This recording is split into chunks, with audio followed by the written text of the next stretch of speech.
Chapter 671. Everyone outside the arena was dumbfounded as they looked at the two people on the stage. Peng Kaihuai's movements were already extremely fast, and they wouldn't be able to react in time. However, the other person just casually walked around the stage and dodged all the attacks. Not even the edges of the attacks could be touched. It was as if they had rehearsed in advance. Peng Kaihuai, who was on the stage, was even more shocked than the audience. Even if it wasn't difficult for a national first-class Sanzhou athlete to defeat him, it was impossible for him to walk leisurely on the stage like this. He felt like he was playing with his nephew when he was a few years old. However, he was now playing the role of his nephew, and the other party was playing with him. At first, he wanted to be waterproof, but now that he had tried his best, he couldn't even touch the other party's side. Was the gap between them so big? Stop. Ren Baqin stopped and said faintly. Peng Kaihuai stood on the stage and gasped for breath. His eyes were filled with disbelief. The boss was actually a super expert. You are currently the only inner disciple, which shows that you are talented. However, you are still too slow. Practice hard. Ren Baqin nodded at Peng Kaihuai's encouragement. He thought he would be very happy. After being abused for so long, he could finally abuse others. Logically speaking, he should be happy, right? However, he didn't feel happy at all. It was dull and a little boring. Sure enough, there was no meaning in abusing noobs. It wasn't as exciting as fighting with Tong Lan. Ren Baqin was suddenly stunned. Damn, could it be that he had awakened a strange hobby? How is that possible? Ren Baqin immediately shook his head. It seemed that he would only feel excited when he fought and won against an opponent who was comparable to him. Unfortunately, he couldn't find it. It was so lonely to be invincible. Ren Baqin jumped off the stage and walked toward the staircase with his hands in his pockets. Boss, the third floor is that way. The Liu brothers quickly followed Ren Baqin. I'm not going up. I'm just here to take a look. Now that I'm done, I'm leaving. Be careful not to let those two idiots cause trouble. They haven't caused any trouble recently, right? Ren Baqin asked casually. No, the Liu brothers quickly replied. You should also go to that martial arts center. Although Wang Yin often stays there, he doesn't have enough experience. Yes. After Ren Baqin brought the Liu brothers downstairs, the disciples on the second floor couldn't help but exclaim in admiration. I didn't expect the owner of this dojo to be a master. What level do you think it is? National first-class Sanda athlete? Look at how he's strutting around. Even a national first-class Sanda athlete wouldn't be able to do that. Did anyone record it? I'm recording. Someone immediately shouted with his phone. Give me a copy. In the future, if anyone says that martial arts are bad, I'll use it to slap his face. Send me a copy too. I've sent it to the group. Download it yourselves.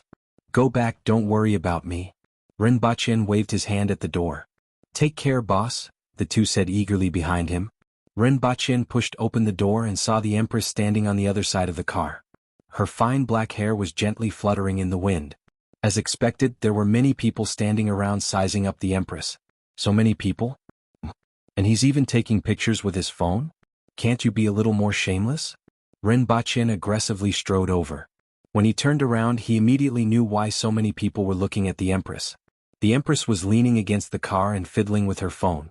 However, there was someone lying on the ground. It was a man in a suit. His face was plastered to the ground, but it could be seen that he was very young. The Empress, who was dressed in red, was stepping on the back of his head. She didn't use much force, but he couldn't move at all. Blind? Ren Baqin opened the car door and asked casually. There was no need to ask about this situation. Even though the Empress was wearing sunglasses, the half of her face that was exposed and the aura she exuded was enough to make people's hearts flutter. Aunt, the Empress said faintly. She exerted a little force with her foot, and the man fainted. The main reason was that she didn't want to hear the clamor of an ant when she lifted her foot. She was afraid that she wouldn't be able to control herself and would slap him to death. Soon after, the Empress went around to the other side of the car, and the two of them swaggered off. They've left. Let the police come over, someone in a car nearby said through a walkie-talkie. Understood. The two men on the other side of the street put down their phones and said to the police officer in front of them, Sorry to trouble you. Also, tell that person to shut up and not get himself into trouble. Understood. The two police officers didn't have any doubts at all. After all, the other party's identification had already explained everything. Brother, I apologize to you on behalf of Qingyun. On the way, Ren Baqin received a call from Ren Wanyin. With a smile on his face, he gently tapped on the steering wheel with his hand and said, Why are you apologizing? Because she called the police? Yeah. Ren Wanyin responded softly and said, also that day at the villa she ran away.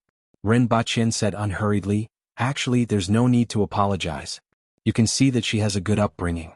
No matter what happens, her first reaction is to call the police. You can see that she knows how to protect herself. However, this also means that she can easily sell out anyone other than you. If necessary, she can even sell you out. Brother? Ren Wanyin's heart tightened, and he hurriedly tried to defend her. Ren Baqin interrupted him and said, listen to me. Do you know why I said that? It's because her values are normal and belong to a normal person. This can be seen from the fact that she immediately called the police after leaving the villa. Growing up, she had too much respect and apprehension. There were too many people and too many methods that could make her submit. In fact, I don't object to you being with her, but you have to know that you have to hide a lot of things from her. Under such circumstances, she knows that you have a lot of things to hide from her. How long you can stay together is up to you. Do we have so many things to hide from her? Brother, what are you talking about? The more Ren Wanyin listened, the more puzzled he became. There are a lot of things that need to be hidden from her. Although it's not something that can't be done, there are a lot of things that I control that others have been peeping at. Just like the 9th set of guiding techniques that I taught you and your parents. It's the simplest thing, but it's also an extremely important national secret. Therefore, you have to know what you can let her know and what you can't. I got it, Ren Wanyin said. If one day you find out that she's investigating things that you haven't told her, then it means that there's someone behind her. Do you understand what I mean? Will that really happen? Ren Wanyin still found it a little hard to accept. Do you know why I don't object to you being together? If you separate from her, then the women that appear next to you are likely to have all kinds of backgrounds and motives. There will always be people who will use all kinds of methods to send all kinds of women to you. As for her, from her current performance, it can be seen that she is still clean. Therefore, I don't mind if she calls the police. I just want you to hide some things from her. However, even if she is clean now, it doesn't guarantee that she will be clean in the future, Ren Baqin said. Isn't that too exaggerated? Ren Wanyin felt that his brother's words were a little too exaggerated. It was as if he was suffering from paranoia. Ren Baqin sighed and felt that he should tell Ren Wanyin something. Therefore he said, it's more exaggerated than you think. Do you remember the cow bones that you saw in the villa? I can tell you that they are human bones. The owner of the bones is a secret agent of a foreign country. I have something that a lot of people would want. They can't get it from me, but you are a good candidate. You are my younger brother, and you will gradually come into contact with some things in the future. They are all things that many people abroad and even in the country want. So, you are a very good breakthrough. Yes. Ren Wanyin took a deep breath. He started to regret making this call. Because of Ren Baqin's words, he felt as if he had fallen into a huge spider web. Now, I have a cooperation with the country, so you don't have to think too much. I'm telling you all this just to let you know some things. Actually, you have another option. That is to leave the martial arts school and do whatever you like. No one will find trouble with you. You won't have any worries and you will be like an ordinary rich person, Ren Baqin said leisurely. We are biological brothers, aren't we? Ren Wanyin asked on the other end of the phone. Yes. Ren Baqin revealed a smile. I am telling you all this so that you can be mentally prepared. As for the rest, you can think about it yourself. Then he said half-truthfully, in fact, if you go to a nightclub to look for women, I will be more at ease. I know a good nightclub. It hurts. How did you know? The Empress turned around and looked at him calmly with a faint smile on her face. Of course I am teasing him. How would I know about such things? Ren Baqin looked straight at the Empress and replied nonchalantly. Who did you learn this trick from? Television, the Empress replied confidently. Television has taught so many people astray. Ever since television came into being, society has become disharmonious. Ren Baqin lamented bitterly. Then he righteously said, it's all a misunderstanding. Let go of my ears first. Tell me, how did you know? I'm wronged. More wrong than Doi. More wrong than Chang'e. Recommend my friend's Peerless Godly Kung Fu app. Watch the app to learn from the Sunflower Treasure. Chapter 672. Ren Baqin held the Empress's hand while his other hand rested on a stack of boxes that contained cakes, candies, and wine. As the light around them began to distort, the scene in front of them instantly changed to that of the Empress's bedroom. Then they saw a bespectacled lady in metal armor standing in front of them. She cupped her fists and greeted, Your Majesty. The pair of red-rimmed glasses added a feminine charm to Xange's appearance. "Why are you waiting here?" The Empress let go of Rinpoche's hand and tore the ropes around the boxes. She took down a box from above and opened it. It was full of candies. "Your Majesty, Great Xia has invaded again," Xange said in a deep voice. Great Xia had started preparing a few months ago. The Empress had received the news long ago, and even Hongwu had started preparing. As a result, they weren't surprised to hear this. The Empress, who was about to grab a handful of candies, paused. She took out a piece of Dove chocolate, unhurriedly tore open the packaging, stuffed the chocolate into her mouth, turned around and asked, "When? What's the situation?" "The Great Xia army left Tiesua Pass last night, crossed the border, and started attacking Ping City, Shun City, and Ziyue City this morning," Xange reported. "Tell the general-in-chief who supports the nation to be careful," the Empress said. "At this time last year, Great Xia used some unknown method to persuade Lu Pinghai to attack Hongwu. This time Hongwu was probably the main target of the other party. As long as Hongwu was fine, the Protectorate of the North wouldn't be in chaos. If 20,000 Aboriginal warriors were to be used to defend the city, it would be enough to defend against the enemy's 500,000 soldiers. In addition, the Qin nation also strengthened their attack this morning," Xange added. "They can't sit still anymore? The Qin nation is just a small nation. Their army is good at fighting on the water and not on land. What can they do even if they launch an all-out attack?" The Empress sneered. "Xange, you can leave first. Go and release Tong Jinye and Qin Xuan. Then inform the ministers to attend the court meeting in 2 hours. Your Majesty, this time, Great Xia is mainly for revenge and to save the Yun nation," Rinpoche said. "Our target is their 500,000 soldiers. As long as they are eliminated, Great Xia will fall into internal strife. No matter who wins or loses, they won't have the energy to worry about us for the next 10 years. "I know." The Empress nodded. "I'll bring these things back first. Her Majesty still needs to change her clothes," Rinpoche said. "They're all mine." The Empress pointed at the stack of boxes and raised her chin slightly. "There's also a box of street lamp caps inside." Rinpoche didn't know whether to laugh or cry. "You can take the lamppost, the rest are mine." The Empress continued to assert her sovereignty. Rinpoche pointed at the box and said, "Wine?" Actually, he still wanted to bring some wine back. Occasionally, he would want to drink a little in the middle of the night. He didn't know when he got this habit. He probably wanted to celebrate his arrival in this world every night. "It's all mine." The Empress didn't budge an inch. Rinpoche had no choice but to carry the box of light bulbs and leave. When he returned to the courtyard, he saw Tian Tian and Gun Gun getting bigger and bigger. They were now taller than him, reminding him that pandas weren't cats but bears. Fortunately, even though these two fellows were a little big and stupid, their characters were still pretty good. When they saw Rinpoche, they pounced on him with their mouths full of fangs and bit his arm. Then he slapped them away. Well, when they were young, they loved to bite like this. At that time, it wasn't a big deal. But now, if they were to bite again, even the skin of an ordinary person would be torn off. "The two of you are getting uglier and uglier." Rinpoche looked at the two fellows who were rolling on the ground and acting cute. He felt regretful. They were so cute when they were young, but it was a pity that they grew up crooked. After raising them for so long, he couldn't bear to give them to the beast park anymore. The listening cat cub, the golden retriever, quickly took out 2 moldy dried fruits from the fur on the back of Tiantian's neck. It compared the sizes of the fruits in its hands and hid the bigger one. It jumped onto Rinpoche's shoulder and passed the smaller one to him. "You little fellow." Rinpoche stretched out his fingers and rubbed its head. Then he pointed at the 2 pandas rolling on the ground with a worried face and said, "Don't be crooked like them in the future." Chuck. The golden retriever called out and passed the smaller dried fruit to him. "Forget it, keep it for yourself." After Rinpoche finished speaking, the golden retriever immediately jumped back onto Tiantian's neck and hid the dried fruit in its fur.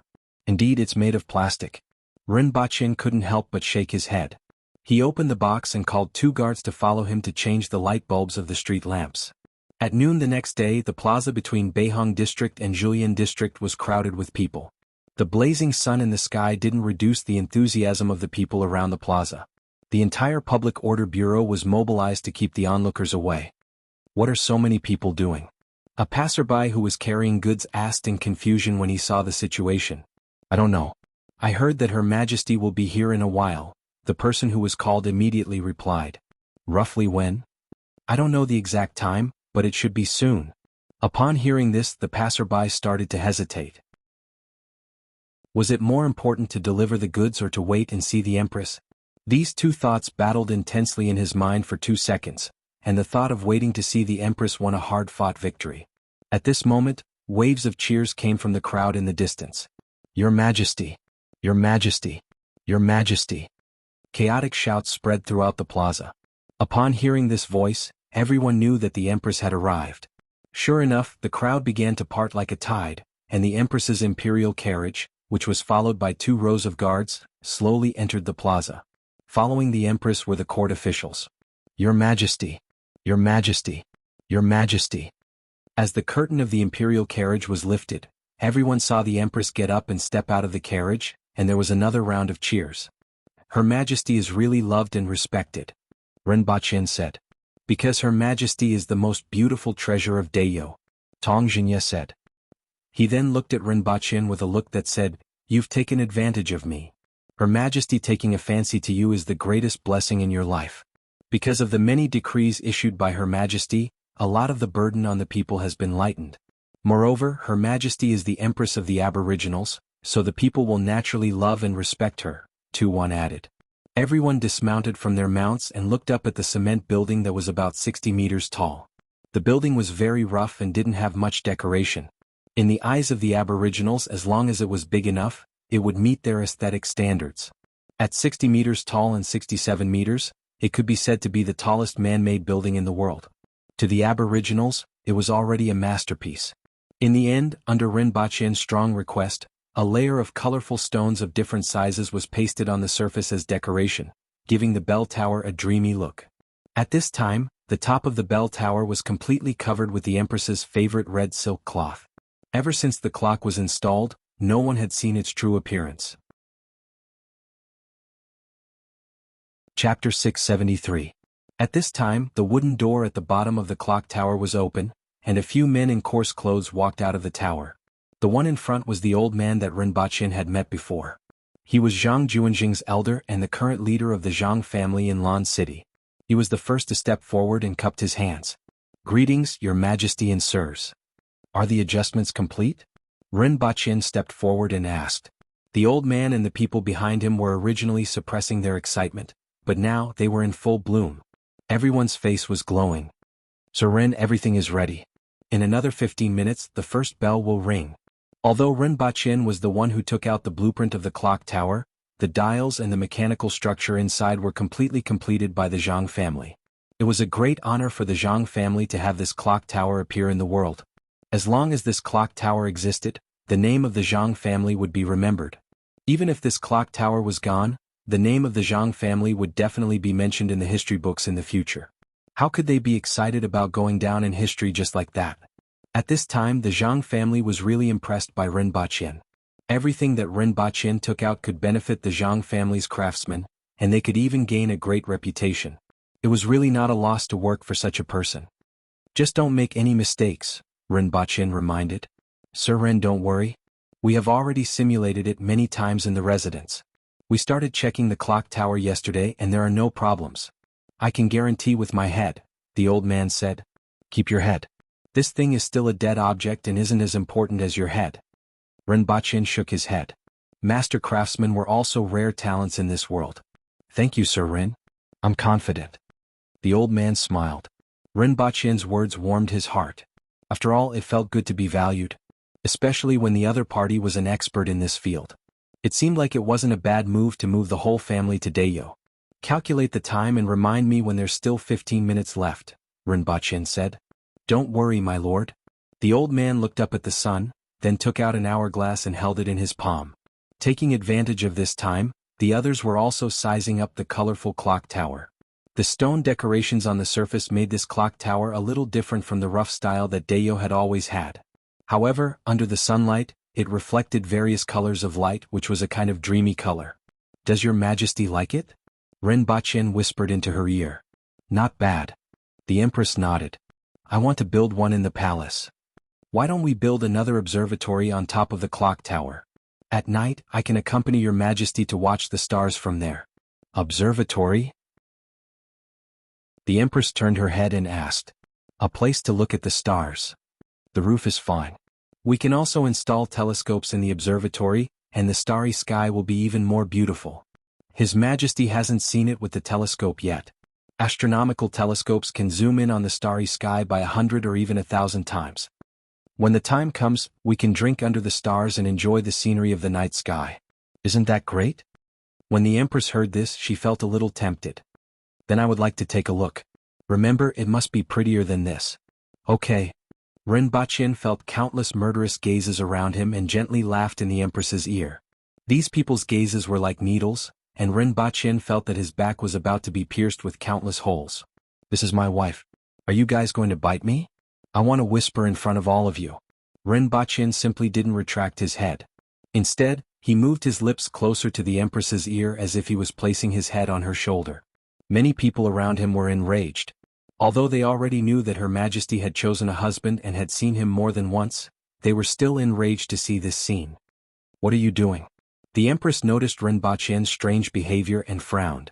Many people are envious of me. I have to give them a chance to be jealous. Rinpoche laughed mischievously. Boring. Sir, it's almost time. It will be past noon in the time it takes to drink a cup of tea. Your Majesty, you will be the one to remove the red cloth in a while, Rinpoche said. It's best to do it right before the clock rings. All right. Just pull this rope downward, Rinpoche said as he pointed to a thin rope hanging from the side. There's no need. The Empress didn't even look at the rope. She calculated the time in her mind, tapped her feet lightly on the ground, and rose into the sky like a red cloud. As she swept past the clock, the circle of red cloth was also pulled into the sky along with her. The golden face of the clock, which was completely made of brass, was completely revealed to everyone and emitted a golden luster under the sunlight. Dong. The melodious sound of the bell rang at the same time, as if the prologue had been lifted the moment the Empress removed the red cloth. The bell rang 12 times in a row and melodiously drifted through the city. One after another, it was like a musical note falling from the sky. Coupled with the golden luster of the clock, it gave off a sacred feeling and amazed everyone. Whether it was the public order officials, the surrounding commoners, or even the people in other corners of Lan City, they all looked up at the sound of the bell with amazement on their faces. Even though the Empress was standing at the top of the clock tower, her red figure was overshadowed by something else for the first time. This is the so-called clock tower. It's used to keep time, right? It's really ingenious. Tong Jingya sighed from below. In the future, there's no need to look at the sundial. As long as you're in Lan City, you can see the clock tower when you look up and know the time. Whether it's windy or rainy, day or night, you can see it. There are braziers on both sides of the clock which can be lit at night, Rinpoche said. I actually want to let the people from Great Xia and the Yun Nation take a look and ask them if they can make this thing. Tong Jingya laughed heartily. He was looking forward to seeing the reaction of people who came to Lan City and saw this clock tower. Great Xia and the Yun Nation don't have it. This is the only one in this world, the old man from the Zhang family said while stroking his beard. However, if they see this thing, they might be able to figure it out after a few years or more. It doesn't matter. By the time they figure it out, we will already have a better one, Rinpoche said. That depends on Sir Ren, Tong Jingya said with some regret. In fact, the Ministry of Works is the most suitable for Sir Ren. Unfortunately, Sir Ren is still unwilling to join the Ministry of Staff. For the rest of the afternoon, countless people raised their heads near the clock tower to study how this thing rotated. Every time the clock chimed on the hour, they would burst into cheers. Most of them felt that there must be a few people inside the clock tower constantly rotating the hands on the clock tower. At night, the crowd began to gradually disperse. After nightfall, the braziers on both sides of the clock tower lit up with flames that were 5 feet high, brightly illuminating the entire clock tower. The people in the city who had already been amazed by the clock tower for the whole day, were once again amazed by the clock tower in the night. Many of the people who had dispersed returned to the bottom of the clock tower and looked up at the light in the night sky. For half a month in a row, the citizens of Lan City who had nothing better to do after nightfall to beat their children and clap for their loved ones, sat in their courtyards, looked up at the clock tower in the distance, chatted, beat their children, and then returned to their houses to clap for their loved ones. Chapter 674. Rinpoche walked up to the podium and placed the book on the table. He looked down and saw an empty seat in the middle. He asked doubtfully, Su Peng, where's Du Laolu? Why isn't he here? Su Peng was already worried. When he heard Rinpoche's question, his expression didn't improve. He stood up and replied, Teacher, he can't come. Rinpoche's heart skipped a beat when he saw Su Peng's expression. Su Peng calculated in his heart. By now the Du and Tu family should already know about it. There was no need to hide it anymore, so he said, Du Laolu eloped? Rinpoche's face immediately lit up. The other students were also in an uproar and looked at Su Peng with their mouths agape. Du Laolu actually eloped? Rinpoche immediately recalled the scene that he had witnessed in the tavern. At that time both he and the Empress saw it very clearly. He thought that it was a form of growth for students to experience such things, but he didn't expect Du Laolu to be so ruthless and elope. When did this happen? Rinpoche asked. It should have been yesterday afternoon after school, Su Peng replied. Rinpoche frowned and pondered for a while. After that he inquired about Tu Yu's family background. Tu Yu's father was called Tu Hong, an assistant in the Ministry of Justice and a secondary class, rank 4 official. Tu Hong and the Minister of Revenue Tu Wan were close relatives. As for Du Laolu, his family background was similar to Tu Yu's, but he was the most useless third son. As for the girl with the surname Shi, he didn't ask about her. However, Du Laolu and the girl's elopement had directly trampled the faces of the Tu family and the girl's family into the mud. Both sides wouldn't let him off. It was still unknown whether the two of them could escape. If they didn't succeed, his fate would be worrying. If they succeeded, he would have to give up on his studies and fade into the masses. Would be a pity. At the thought of this, Rinpoche felt a little regretful. He originally thought that Du Changkong had made some progress and would have good prospects in the future. He didn't expect such an unforeseen event to happen. All right, continue with the lesson. Rinpoche collected his thoughts and slapped the table. However, the people below didn't have the mood to listen to the lecture. All of them were whispering to each other and winking at each other. Usually, Rinpoche would use a gun and bullets to teach them what classroom discipline was. However, he wasn't in the mood today. However, after only half of the lesson, an angry female voice could be heard from outside. Principal Rin, is Du Changkong here? Needless to say, someone had come looking for him. Rinpoche slammed the book on the table and said in a deep voice, "Read the book yourself first." As he walked out, the classroom immediately burst into an uproar. A bunch of people crowded at the door and in front of the bed looking outside. Who are you? What's the matter? When Rinpoche arrived at the entrance of the academy, he saw a lady in her 40s or 50s standing there. She was wearing a wide-sleeved robe with 5 or 6 burly attendants behind her. All of them looked menacing. Fortunately, these people knew that they couldn't barge into the academy. Principal Ren, my daughter, Shi Jiue, was abducted by Du Laolu yesterday and has not been seen since then. I want to ask him where my daughter has gone, the lady angrily asked. It just so happens that Du Laolu has been abducted to an unknown place. If Madame sees him, remember to inform me. The rules of the academy must still be followed. Those who play truant without reason will be punished, Rinpoche said calmly. You are asking me for him? I still don't know who to look for. Is Du Laolu not here? The lady asked in an overbearing tone. If you can get the warrant from Her Majesty, you can come in and look for him, Rinpoche said unhappily as he stood at the door. The lady carefully looked at Rinpoche's expression. Her face darkened and she finally said hatefully, Principal Ren has taught a good student. Let's go. Rinpoche cursed in his heart. Do you think I'm a scapegoat? Why are you putting all the blame on me? You are only looking for your daughter now that she's gone? Don't you know why she's gone? I even lost a student. In any case, after a year of my education, she's a talent who can add, subtract, multiply, and divide. Rinpoche looked at the lady's back, flicked his sleeves, turned around and entered the courtyard. Closed the door. Seeing that Rinpoche was unhappy, the students who were originally blocking the door immediately scurried back to their seats in a panic. After school, Su Peng found Rinpoche and asked, Teacher, can you help Du Laolu? He and Shi Jiue like each other, and he even said that he would propose marriage to the Shi family after he achieved some results. In the end, Tu Yu interfered. How can I help? Rinpoche asked. If Su Peng had looked for him previously, he might have been able to help. Now that Du Laolu had run away, how could he help? Su Peng felt that Rinpoche's words made sense. He had thought too much, cupped his fists, bowed and left with a heavy heart. Rinpoche shook his head when he saw that Su Peng had left. He wasn't too worried. After all, the youngsters of the Aboriginals weren't like the youngsters on Earth who couldn't differentiate between the 5 grains. In any case, they were at the Kismet heaven level and were much stronger than ordinary will experts. As long as they didn't provoke the beasts in the deep forests, they wouldn't be in much danger. It all depended on when the 2 of them would be caught and brought back. Many of the aboriginals were originally hunters in the mountains, and many of them were good at tracking.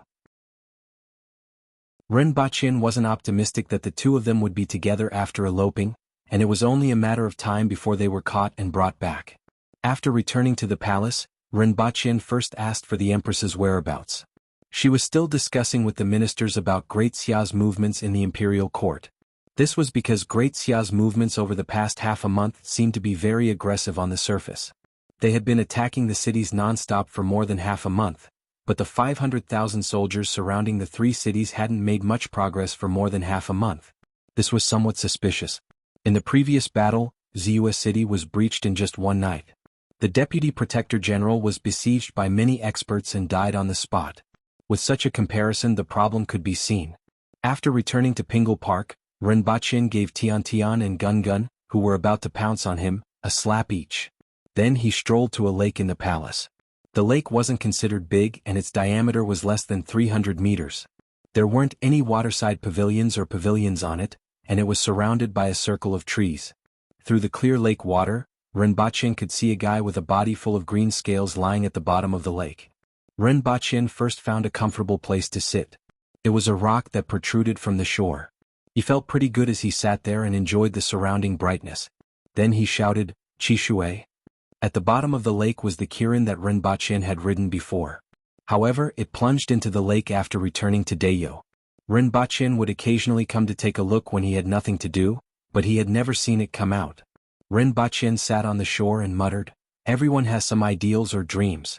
When they are young, their dreams become desires when they grow up. There are always some things that they want to do from the bottom of their hearts. Humans are like this, so is the Kirin, right? Even if it's to pull a cart or be a mount, it should have something that it wants to do, right? For example, a tall, rich and handsome man who pulls a cart or a heavenly king who rides. Look at you, you stay at the bottom of the lake every day and don't come out even once a year. I'm afraid that moss will grow on your body. Fortunately, you're in the water. Otherwise, your body would stink. Do you know that humans who stay at home every day are called otakus? What should a Kirin be called if it hides in its nest every day? Otakus? Speaking of which, I still don't know if you are male or female. You didn't let me take a look back then. Do you have anything you want to eat? For example, sashimi? I recommend dipping it in wasabi. Horseradish isn't bad either. I quite like the pungent taste of horseradish. Give me a scale and I'll treat you to sashimi. How about that? After nagging for an hour, Rinpoche got up, feeling a little bored. I'll see you in 2 days. Think about it carefully. After Rinpoche left, Chishui opened its eyes at the bottom of the lake. It was like a light bulb at the bottom of the lake, and its eyes were full of distress. Chapter 675. On the vast grassland, tens of thousands of fork-horned cows and jumping goats were spread out and gnawing on the vegetation on the ground.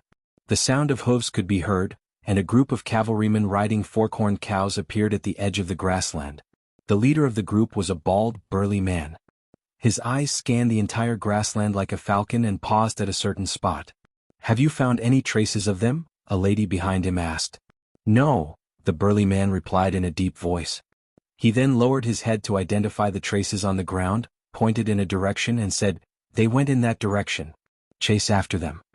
Subsequently, this group of people flew into the distance like a dark cloud. After a long time, a few fork-horned cows that had gathered in a certain place on the grassland dispersed, revealing a young man and woman who were about 17 or 18 years old. "Let's go." The man pulled the woman and fled in another direction. After fleeing for a long time, they stopped and fell directly onto the grassland. "I thought we had been discovered just now." The woman was about 17 or 18 years old and wore clothes made of soft fabric. She wasn't considered eye-catching in Lan City, but she was very attractive outside of Lan City. The fabric of her clothes wasn't something that ordinary people could afford. The woman wasn't considered extremely beautiful, but she had a wild and heroic spirit that was unique to Aboriginal women. However, there was a trace of fear on her face at this moment. The man had a short layer of hair that stuck to his scalp. He had a square face, thick eyebrows and big eyes. He was dressed in dark-colored clothes. After a few days of fleeing, his originally youthful face had become firm and resolute.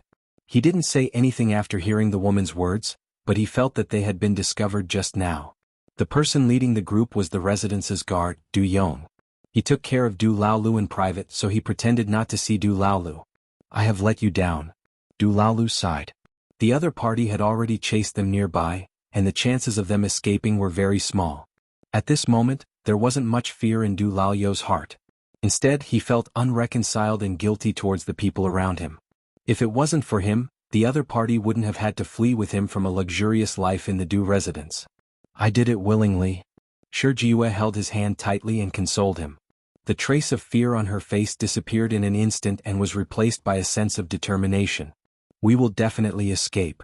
Du Laolu held her hand tightly. Regardless of whether it was for himself or Shijie, they had to escape. And? Shijie nodded. It would be great if we were ordinary people.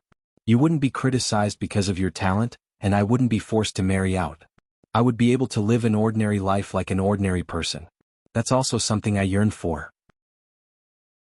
Du Laolu's heart ached when he heard this, and he tightened his grip on Shijie's hand. Let's go. The 19 Rivers is just one more day to the south. It will be difficult for them to track us once we reach there. After the two of them rested for a while, Du Laolu pulled Shijie up. Go.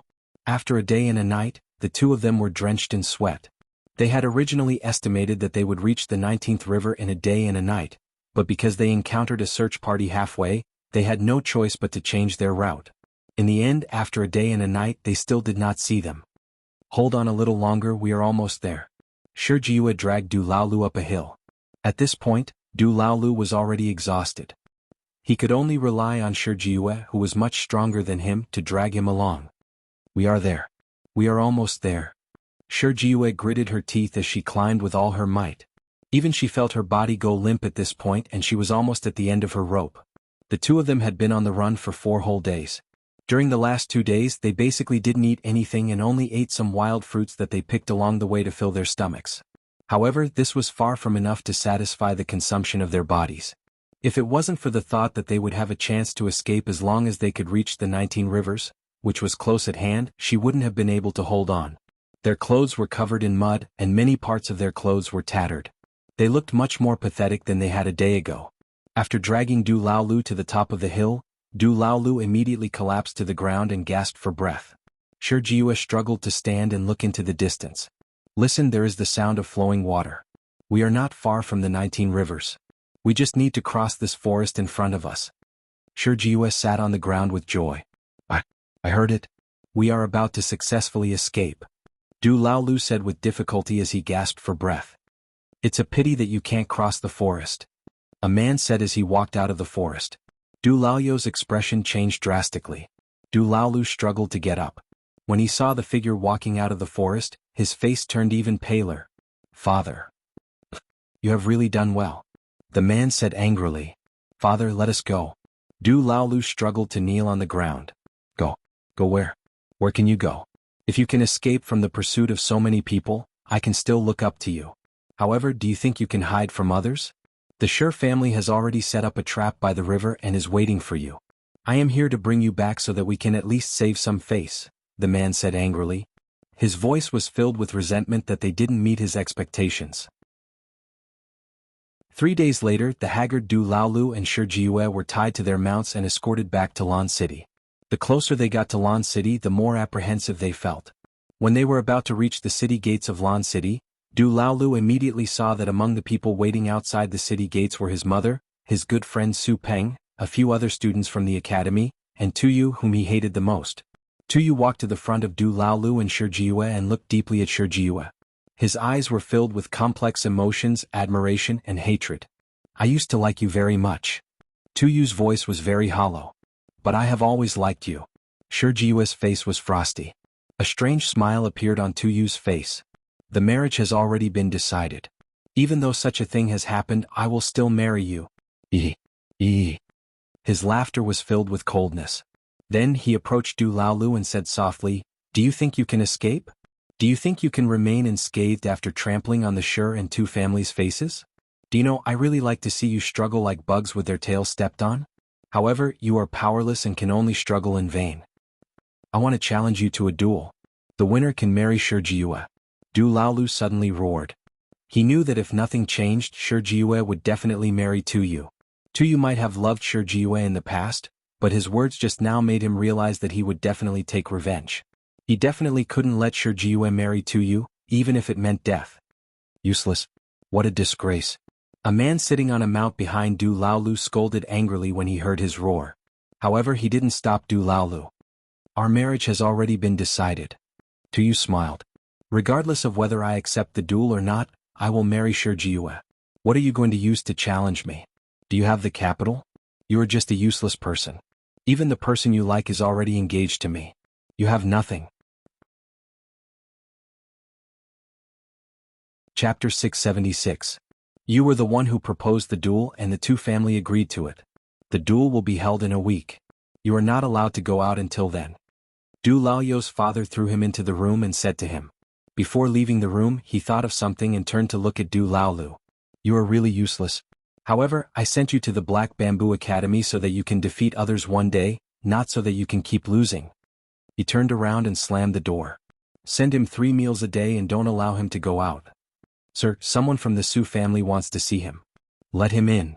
A moment later, Su Ping rushed into Du Laoyu's room and shouted anxiously. Are you crazy? Tuyu has the strength of a Kismet Heaven expert. Although he hasn't been there for long, you can't compare to him. Du Laolu said expressionlessly, I know I'm crazy. I've been crazy for a long time.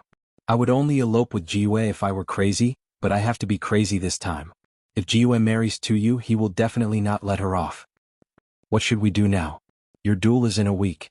You won't be able to defeat him even after a year, let alone in such a short time. Su Ping paced around the room worriedly. I beg you for a favor.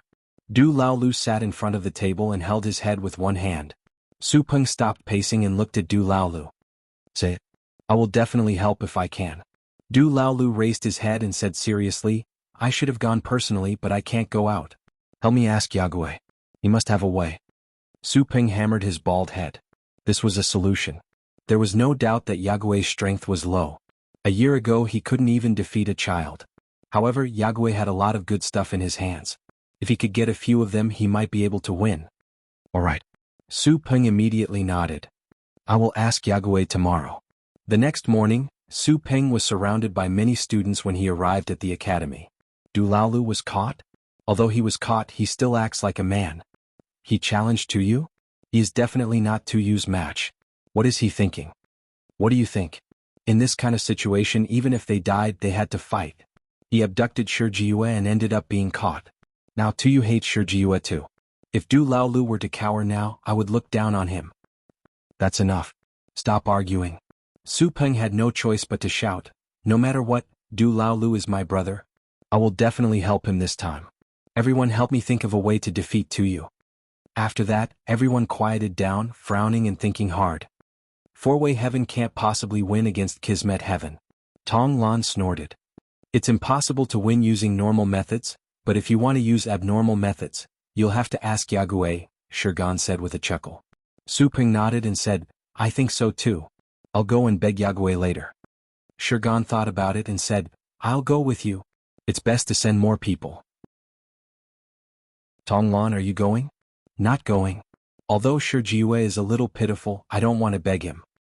Are we going to beg Yagüe when he arrives? Su Ping asked. Let's wait until after school.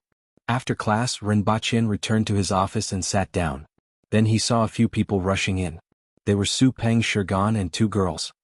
Teacher, Du Laolu has been captured and is now locked up at home, Shirgan said. I already knew about it yesterday. Rinpochen looked at everyone and asked, Did you guys come here to tell me about this? Su Ping quickly stepped forward and said, Teacher, please help Du Laolu. Teacher, please help Du Laolu. Du Laolu escaped with Shi Jiue and is now hated by Tuyu. Tuyu will not have a good life if she marries him. Du Laolu has no choice but to challenge Tuyu to a duel in a week. If it's a normal duel, Du Laolu won't be Tuyu's match no matter what. Only you can help him. I can't help you with this matter. Rinpochen shook his head. Teacher. Su Peng was shocked. He originally had high hopes and didn't expect Rinpochen to reject him. Teacher, Du Laolu is a disciple of the academy. He has been studying in the academy for a year. If he can't even beat Tuyu, it won't look good on you, right? Shirgan said with a smile on his face. That's right. Teacher, you have to help them. It will be bad if Shi Jiue marries Tuyu. Teacher, can you bear to see your students being separated like this? It's not that I don't want to help, but I can't. Ren Baqin shook his head. The marriage was decided by the two Ensure families. Du Laolu and Shi Jiwei eloped because they abandoned their families. I'm your teacher, and what I do is to teach and dispel doubts. When I know that you made a mistake, I will punish you first and make you correct it. Did two you do anything wrong in this matter? No, they reap what they sow. That's why I won't help you achieve your goal to defeat someone who has done nothing wrong, even though I know you're wrong. Ren Baqin's words made everyone freeze. Therefore, I can't help you with this matter. Ren Baqin put down the things, got up, and walked past them. I have some things in the office. If they are lost, all four of you will be punished to wash the toilet for a month. After he finished speaking, he didn't care about the others' reactions and went back to the palace with his guards. Tuyu wasn't wrong in this matter, but his mouth was too smelly. What does Yagüe mean? Su Peng was a little stunned. Stupid. He already told you that the things are in the office. However, the four of us will be punished to wash the toilet for a month. The smile on Shurgan's face finally disappeared. When was the last time they had to wash the toilet? It seemed to be 2 months ago, and it was no different from yesterday. Didn't he disagree? Why did he leave the things behind? Su Ping didn't understand. If he agreed, it would mean that he interfered. He obviously didn't want to interfere in this matter, but we stole it ourselves, so we can't blame him. He will also punish us. Shurgan said with an ugly expression. He already made up his mind. You can do it yourself. I didn't have to come at all. The other two female students were also speechless. Let's wash it then. Su Ping grinned. Hurry up and find where the things are. It must be in a very conspicuous place, such as this box. Shurgan casually opened a box placed in the corner of the room, and sure enough, he saw a bunch of messy things inside. What are these? Do any of you know them? These are flash bombs which were used during the siege of Tianjin Basin. Shurgan took out a few flash bombs and said, No, there's a note on this one that says it's a stun bomb, and this one is a sonic bomb. Then he took out another one that was somewhat different from the flash bomb and said doubtfully, I don't know what this is. Qing Lian, who was walking past the door, saw the things in Shurgan's hands, and her expression suddenly changed. Others couldn't recognize them, but she could recognize them even if they turned into ashes. If possible, she didn't want to see them again in this lifetime. Don't touch those things. Where did you get them? Qing Lian quickly leaned against the window and shouted. Do you know what they are? Shurgan asked. Stink bomb.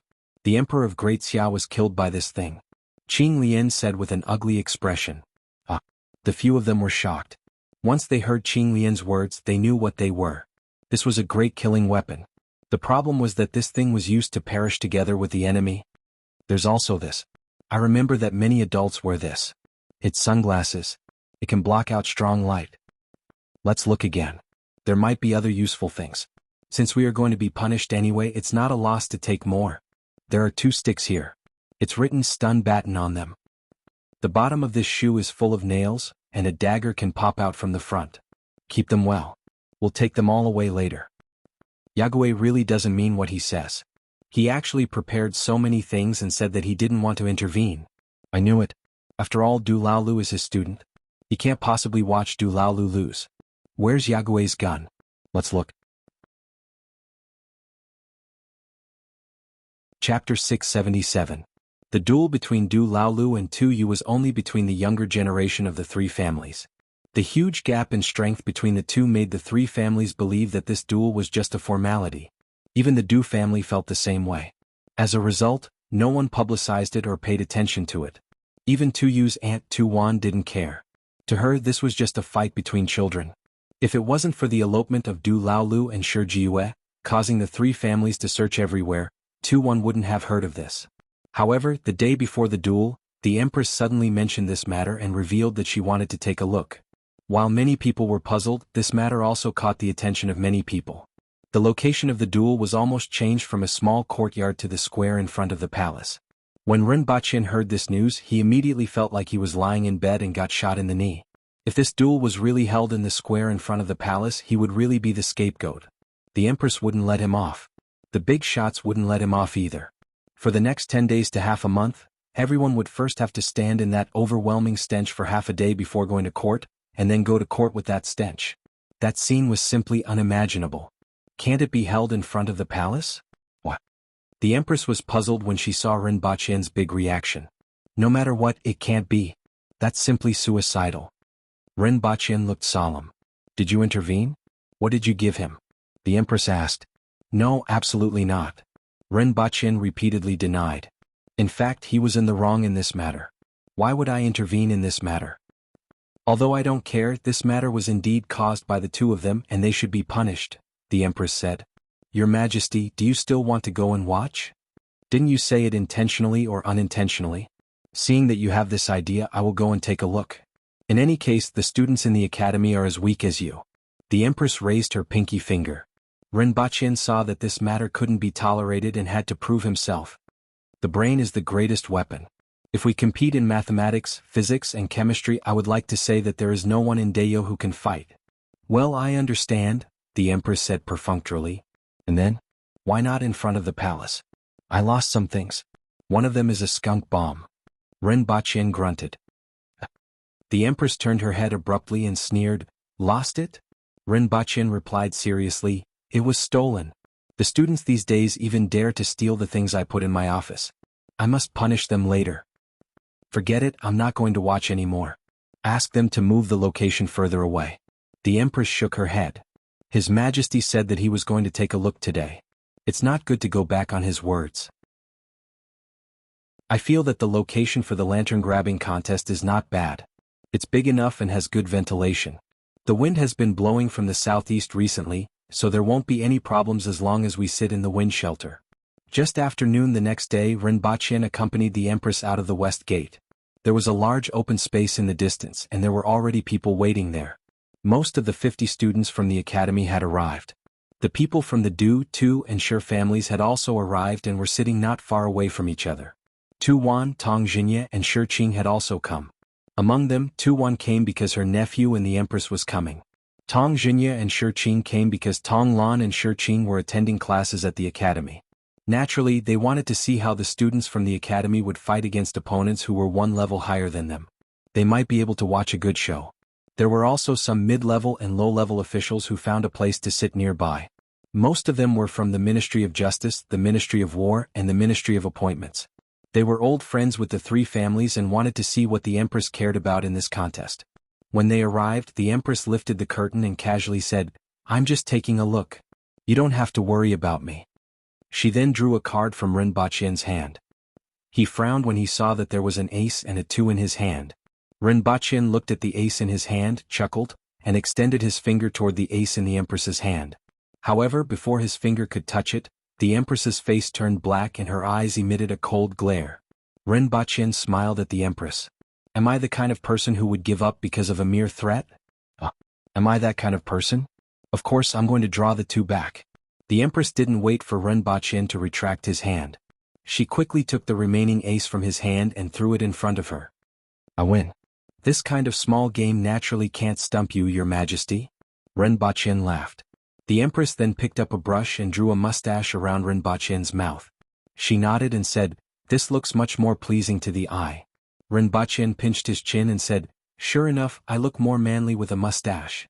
The Empress rolled her eyes at him, looked at the empty court and asked, Why hasn't the contest started yet? It's about to start. Don't be anxious, Your Majesty.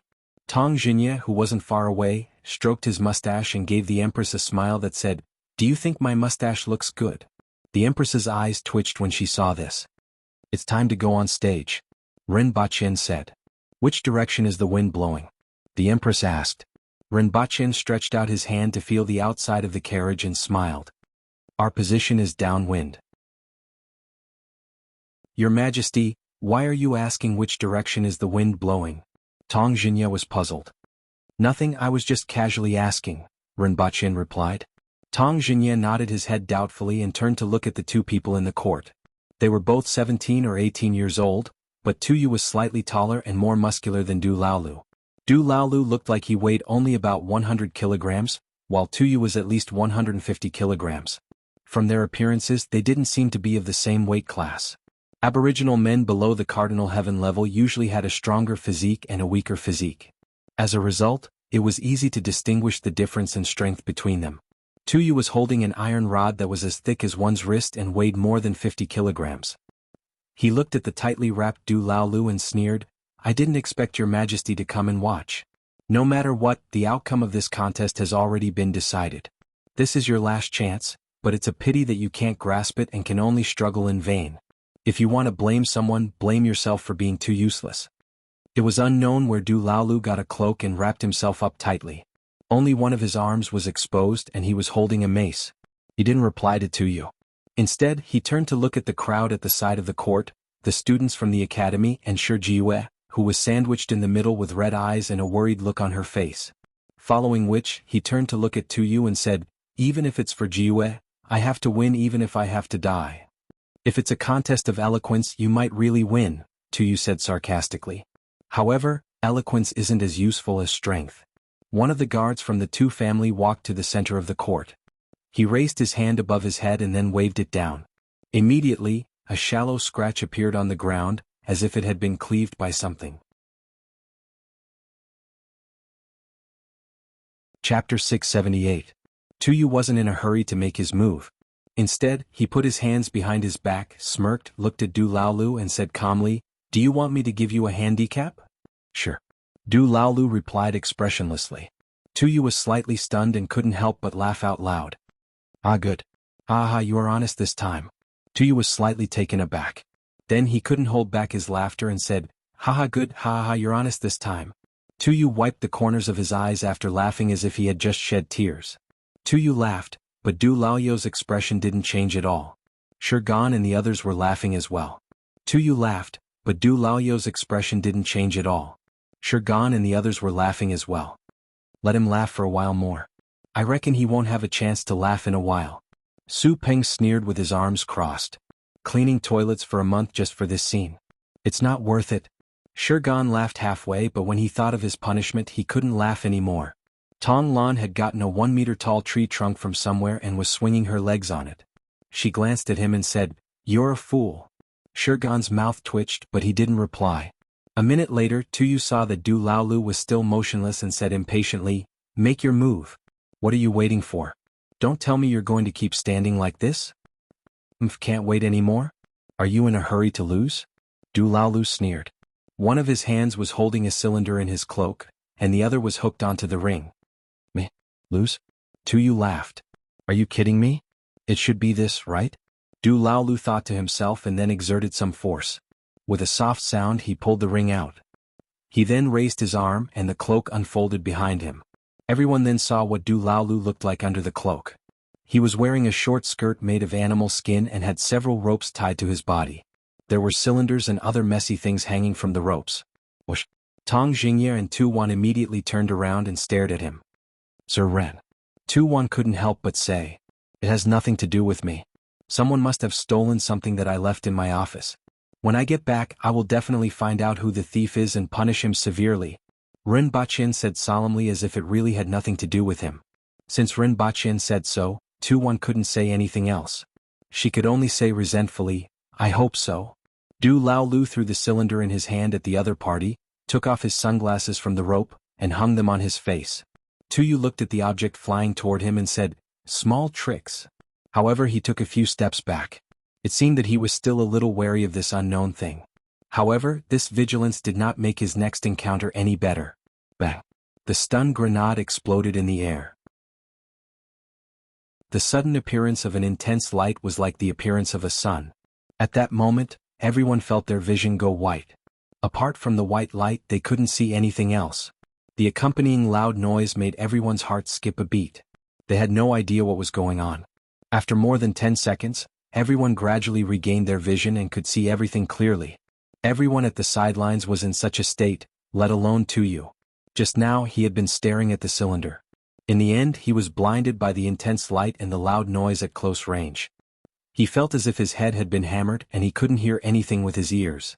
The moment he lost his vision and hearing he panicked. However, these aboriginal youths weren't rookies who had never fought before. Even the children of the city officials had sparred with the guards and fought quite a bit. It could be said that every aboriginal youth had rich fighting experience. After panicking, he immediately retreated frantically and circled around the venue according to his memory. Damn it! As long as I can see again I can easily defeat him.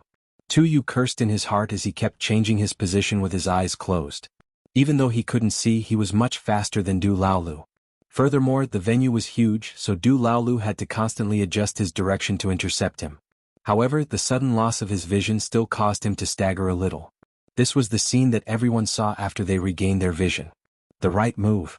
Many people secretly nodded in their hearts. Then they began to wonder what was going on with the cylinder that suddenly exploded with a strong light and a loud sound. Everyone at the sidelines discussed spiritedly and looked at the Empress's carriage from time to time. After all, this thing was too recognizable. It was basically the right choice to look for Rinpoche for something that they had never seen before. Actually, it has nothing to do with me, Rinpoche said innocently as he sat in the carriage and noticed that everyone was looking at him from time to time. Who do you think will believe you? The Empress asked casually. However, this thing is really useful, especially at night. I brought some back recently. Your Majesty, get someone to send them to Protector Z and General-in-Chief who supports the nation for night attacks, Rinpoche said. These days he would bring back stun grenades whenever he had nothing to do. Currently there were nearly 10,000 of them in Pingle Park, filling up an entire room. All right. The two of them casually chatted and looked at the venue. Du Changkong had finally gotten close to Tuyu. His muscles bulged as he swung his mace at Tuyu. Clang. Even though Tuyu couldn't see or hear it, he could feel the sound of the mace piercing through the air. He immediately raised his iron rod to block the attack. Then he brandished the iron rod that weighed more than 50 kilograms and smashed it in Du Changkong's direction. Like falling rain, every hit of the rod created a pit the size of a wash basin. The soil around him was splashed everywhere. Tuyu pushed Du Laolu away with a flurry of blows, turned around and ran away without thinking. Once again the scene of Tuyu running away and Du Laolu chasing after him appeared on the scene. After such a long time, I'm afraid that Tuyu has regained his sight. It seems like I have to use a gun. Du Laolu thought to himself. Without any hesitation he took out his pistol and pulled the trigger at Tuyu while chasing after him. Bang! The expected crisp gunshot didn't ring out, and the familiar bullet didn't shoot out either. Instead, a small flame appeared at the muzzle and was extinguished in an instant. Du Laolu was dumbfounded. With a look of disbelief he pulled the trigger again and a small flame appeared at the muzzle again, another press, another spray, another press, another spray. What the F***ck? Du Laolu finally understood. This thing looked like a gun but it wasn't one at all. Not only was Du Laolu dumbfounded but Su Peng Shirgan, and the rest were also dumbfounded. What kind of situation was this? That was a gun, there was no doubt about it. They had often seen Yagüe using it. After all, Yagüe didn't carry the big gun every day. He would often carry a small gun at his waist and use it to shoot people more than once or twice. Why wasn't it working now? The Empress looked at Rinpoche with an embarrassed look and asked, "What's this?" Rinpoche looked at the venue with a pained expression and said, "It's a lighter. They stole the wrong one. I've hidden AP-22. Chapter 679. Rinpoche looked at Du Laolu who was waving his pistol while chasing after Tuyu, and felt his balls ache. He had clearly hidden AP-22 that wasn't very powerful and was used to educate the students so that they wouldn't be killed easily. Furthermore, he had deliberately hidden it in a very conspicuous place, in a flower pot. However, they actually found the lighter that he had hidden in the corner after playing with it for a few days. Instead, they couldn't find the P-22, which made him a little speechless. Stupid teammates. Rinpoche muttered in his heart. Du Laolu had really found a few stupid teammates. Du Laolu was also dumbfounded. Originally, he didn't dare to try it out because there were too few of them. He thought that since Yagüe had used it more than once, he might as well use it directly. Who knew that it was actually a lighter? Yagüe, why did you hide this thing in the office? You are simply killing me. Du Laolu threw the pistol away with a resentful look on his face. He was determined to go all out. He took out the stink bomb, pulled the ring and threw it at Tuyu. The stink bomb began to emit white smoke while it was still in the air. A strong, life-doubting stench swept out from the center of the stink bomb. Tuyu was madly sprinting all the way to take a deep breath of fresh air. This smell, which smelled like 100 tires being burnt together and mixed with 82-years-old feces, suddenly rushed into his nostrils. That stench seemed to have solidified into a giant hammer, which was constantly hammered on his head and chest by 1,000 gene arm strength, causing him to almost suffocate and see stars in his head. At that moment Tuyu's mind went blank. He fell to the ground in a somersault, rolled 360 degrees on the ground, covered his nose and began to violently retch. Even though Du Laolu was already mentally prepared for this, the moment he smelled the stench, he felt the same as Tuyu. He first felt as if his head was being hit by a sledgehammer, and he began to interrogate himself about the meaning of life. Looking at the white smoke in the air, Tong Jinya's expression suddenly changed, and he disappeared in an instant. He was too familiar with that thing. He and Qin Chuan had thrown that thing under their feet and stood in it for a full hour. The result was mutual destruction. Tu Hong suddenly jumped up from the ground, stared at Ren Baqin fiercely and asked, "You actually used poison?" "Don't worry, it's not poisonous." Ren Baqin replied nonchalantly as he stretched out his hand to see if there was any change in the wind direction. "Fortunately, the direction of the wind hasn't changed," Ren Baqin said. "No poison? What's going on in the field?" Tu Hong asked as he pointed at the field. "If I say it's not poisonous, it's not poisonous. If you don't believe me, you can go in and try," Ren Baqin replied. Everyone was puzzled. They felt that Ren Baqin wasn't lying. It was impossible for him to lie at this time, but how could they explain this situation? "I have a room rat here. Its sense of smell is extremely sensitive. No poison can escape its detection." Du Laoyo's father waved his hand behind him, and someone immediately untied a cloth bag from his waist. Inside the bag was a palm-sized golden squirrel. The man took out another ball and shook it in front of the rat. The rat immediately showed a covetous expression. Then he threw the ball in the direction of the two, and Room Mouse immediately rushed in that direction. Then it fell to the ground before it was halfway there. "What a powerful poison!" Everyone exclaimed as they shifted their gaze to Ren Baqin's face. Not only could this room rat distinguish between various poisons, but it also had a high resistance to poison. Ordinary poisons had no effect on it. However, it actually fell to the ground at this time. It was obvious that the field wasn't only poisoned, but it was also extremely powerful. "Ren Baqin, you still dare to say that it's not poisonous?" Tu Hong called Ren Baqin's name with a fierce look. If he wasn't still in the Empress's carriage, he would have rushed up and fought with Ren Baqin. Even Du Laoyo's father's face changed. "It's indeed not poisonous." Ren Baqin was also a little speechless. "Sir Tu, please say it." "It should be not poisonous," Tu Wan said. She had roughly guessed what was going on. "It's indeed not poisonous." Tong Jingye had returned with a sad look on his face. "The room rat is moving," someone shouted. The room rat lay on the ground for a while, twitched twice, then suddenly turned around and rushed toward the crowd. Its pair of round eyes were full of tears and they fell drop by drop. When Room Rat returned to the Du family, the faces of the Du family members changed drastically. Their faces turned black. At this moment the two people in the field moved again. "Du Laolu, how dare you use such a sinister trick? I'm going to kill you." Tu Yu regained his vision, got up from the ground, and lunged at Du Laolu while howling. Du Laoyo's face twitched as he took out another stun grenade. "Tu Yu, what do you think this is? Do you think I can fall for the same trick a second time? I'm going to kill you." Tu Yu covered his eyes with one hand and stood rooted to the ground. After waiting for a long time, he didn't hear the loud bang. He immediately put down his hand and looked forward. He saw Du Laolu holding a mace in one hand and a black rod the size of an arm in the other. The cylinder was gone. "Are you bluffing?" Tu Yu's face turned ashen. The stench was constantly stimulating his brain, making him even more irritable as he strode toward Du Laolu. However, Du Laolu suddenly retreated. Bang! The ground where Du Laolu had just been standing suddenly erupted with the same intense light that shone on Tu Yu. Once again, Tu Yu couldn't see anything but a vast expanse of whiteness. "At least he has some brains," Ren Baqin praised. Everyone clearly saw that when Tu Yu covered his eyes, Du Laolu placed the stun grenade under his feet and stepped on the handle. As he stepped back, his feet left his original position, and the stun grenade exploded. "Don't panic. Although I can't see it, I can feel the wind brought by the mace. I'm faster than him, and as long as he attacks again, I can finish him off with one strike.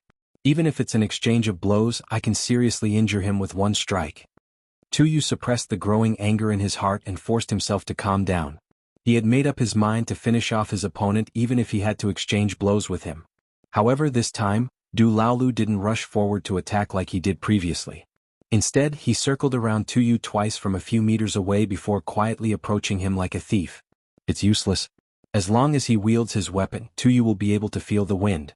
"I'm sure that's what Tu Yu is thinking," the surrounding crowd said. However, unexpectedly, Du Laolu didn't have the slightest intention of wielding his weapon. Instead, he slowly extended the black rod in his left hand toward the metal rod in Tu Yu's hand. What's he trying to do? Everyone was puzzled. Something is touching the metal rod. To the right. Tuyu suddenly sensed that something was amiss and revealed a sinister smile. This time he absolutely couldn't let him escape. Zzz. The rod in Du Lao's hand emitted a blue light, and an electric current passed through the metal rod to Tuyu's body. Tuyu's whole body started to tremble as if he had epilepsy. Idiot, I know you're waiting for me. Du Lao sneered. However, the metal rod isn't a person, so your senses are slower. Furthermore, the metal rod conducts electricity. Seeing that Tuyu had fallen to the ground, Du Laolu was a little worried and poked Tuyu's body a few more times. Clang. Du Laolu casually threw the mace on the ground and turned to look at the crowd at the side of the arena. His face revealed an ecstatic expression. I won. I won. I won. Most of the people at the side of the arena were at a loss and in disbelief. They didn't know what had happened and couldn't believe that the battle had ended just like that. Today's battle had been inexplicable from start to end. That kid from the Du family was clearly a Four Directions Heaven expert. How exactly had he defeated Tuyu? Why did both of them stop just now? If it wasn't poison, then what was it? What was that black rod? Why did Tuyu's iron rod fall to the ground the moment it came into contact with it? What exactly happened? Who could explain this? Du Laolu dashed toward Shijua. Jiua, I won. Shijua's face was filled with disbelief and ecstasy at first. Just as she was about to throw herself into Du Lao's arms, she suddenly froze. Under everyone's gaze, she turned around and ran away. Ran away. Ran away. Renbachien stood up from the carriage, walked to the edge of the carriage and looked at everyone. He coughed to attract everyone's attention before saying, during this duel, someone stole something from my office and gave it to Du Laolu. I will go back to investigate and punish the culprit severely. Chief Ren, what exactly happened? Most people weren't concerned about what Renbachien had lost. They were concerned about something else. How could Four-Way Heaven defeat Kismet Heaven? One must know that the difference in strength between the two was like heaven and earth. However, this battle had started with a dumbfounded expression and ended with a dumbfounded expression. Just like that, the Four-Way Heaven had inexplicably won. Chapter 680. Here, I want to ask you a question. What's the biggest difference between humans and beasts? Renbachien jumped down from the Empress's carriage and raised his voice in response to everyone's doubts. Language? Emotions? Or words? Everyone was stunned to hear this. Although they didn't know what Renbachien was talking about had to do with the battle just now, they couldn't help but wonder what the difference was between humans and beasts. It seemed that very few people had considered this simple question. Wasn't language, emotion, and words just a part of what Renbachien was talking about? No, let me tell you that the biggest difference between humans and beasts is that humans use their brains and tools instead of relying on their instincts and sharp claws. Since our ancestors learned to use fire, humans have taken a completely different path from beasts. Since our ancestors learned to tie knots and record things, they have passed down the knowledge that needs to be passed down from generation to generation so that we can stand on the shoulders of our ancestors and pass on our wisdom. And this competition has shown the value of tools. A Four-Way Heaven expert can defeat a Kismet Heaven expert with a few small things.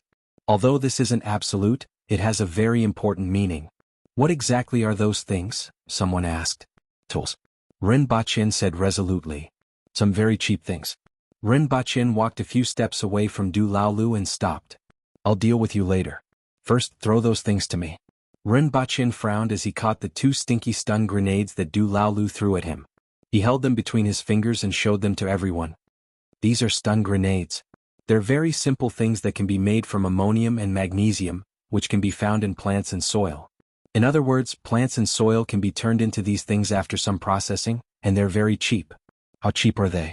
If the process is up to standard, one can be made for a few dozen copper coins. As for the effect, you should have seen it. Even a Kismet Heaven expert will lose his vision and hearing for a short period of time at close range. Reaching the Kismet Heaven level at the age of 20 can be considered pretty talented. However, an ordinary person can make 10 or 100 of these things in a day. They can make 10 or 100 people lose their vision and hearing for a short period of time and be at the mercy of others. Without the use of weapons and tools, how many ordinary people could defeat a Kismet Heaven expert? 100 people? 1,000 people? This difference in the number of people is brought about by the tools. As for the key to Du Lao's victory, apart from the stun grenade, it was the stun baton, which is a tool that specializes in storing electricity. That's right, it's those lightning bolts that you've seen and feared. As long as there was a suitable method, this lightning could be used as a tool. Not only can it be used as a weapon, but it can also be used for other purposes. Needless to say, you will probably see it in a few days. What I want to say is that creating tools requires knowledge and culture. This is the original intention of my establishment of the Academy, to allow the descendants of the Aboriginals to learn this knowledge. Not for the sake of collecting trash. The Academy is not a garbage shelter, but a starting point to change everything. Perhaps to all of you, Du Laolu is just a martial arts cripple. You can ignore him and look down on him. Rinpoche turned to the Du, Shi, and Tu families. However, to me, Du Laolu and the students in the Academy are the future of Dayo. They represent the height of Dayo's future. This is the reason why I'm here and explaining all of this to all of you. Rinpoche's voice wasn't loud, but it silenced the surroundings. Everyone was bewildered. Rinpoche's words had a huge impact on them and simply broke the values that they had always held. Yagwei is so manly today. The surrounding students clenched their fists tightly after hearing Rinpoche's words. No one had ever made them feel so valued before, and no one had ever held them in such high regard. In front of so many people, the phrase, "the future of Dayo," really stirred up their emotions. Du Laolu, who was standing in the crowd, also looked excited. Everyone's facial expressions fluctuated. They had always wanted to deny Rinpoche's words, but they didn't know how to refute him. The scene that just happened proved the persuasiveness of Rinpoche's words. These two beliefs were fighting endlessly in their hearts. However, at this moment, a voice suddenly rang out, "I don't believe it." Everyone turned their heads and saw a burly man walking out of the crowd with a gloomy face. It was Tu Yu's father, Tu Hong. In this world, strength is the only foundation. Our ancestors used strength to snatch a way out of the mouths of the beast. We use strength to conquer Dayo in this world. I only believe in my own strength. Tu Hong said word by word. At this time, there were many people who had the same idea as him. No one was willing to be directly denied the foundation that they had relied on for so many years, but they didn't say it out loud. When Tu Hong stood up, there were many people who echoed his sentiments. Strength. That's right. Force is part of strength, but brains and tools are also part of strength. All of you only saw his martial prowess and nothing else, Rinpoche said unhurriedly. Those are all heretics. Take the Yun nation for example. No matter how prosperous the heretics are, they are still vulnerable to the blades of Dayo's warriors. Very narrow-minded thinking, but it's not incomprehensible. In that case, do you want to compete with me? Let's see if these heretics are really as vulnerable as you think. Let's see if they are really as strong as you think. Rinpoche tilted his head and smiled. Regardless of whether the other party was resentful about Tu Yu's defeat or had other thoughts, Rinpoche felt that he should let everyone know the power of technology. After coming to this world for so long, he had seen many experts and had a good understanding of the strength of a Cardinal Heaven expert. Even after seeing this scene with their own eyes, there were still people who objected. Rinpoche decided to take this opportunity to completely change their minds. A man-wheel expert defeating a Cardinal Heaven expert should be shocking enough. It should let them understand that strength didn't just come from themselves. As soon as Rinpoche finished speaking, everyone around him gasped. Rinpoche was only a man-wheel expert, which was equivalent to a four-way heaven expert from the Aboriginals. On the other hand, although Tu Hong had just crossed the threshold of a Cardinal Heaven expert, he was still a Cardinal Heaven expert. There was a difference of 2 levels between the two. It wasn't even enough to describe the difference between a baby and a strong man. He was simply crazy. A Cardinal Heaven expert wasn't a Kismet Heaven expert. Before Rinpoche could take out those things or even react, the battle might already be over.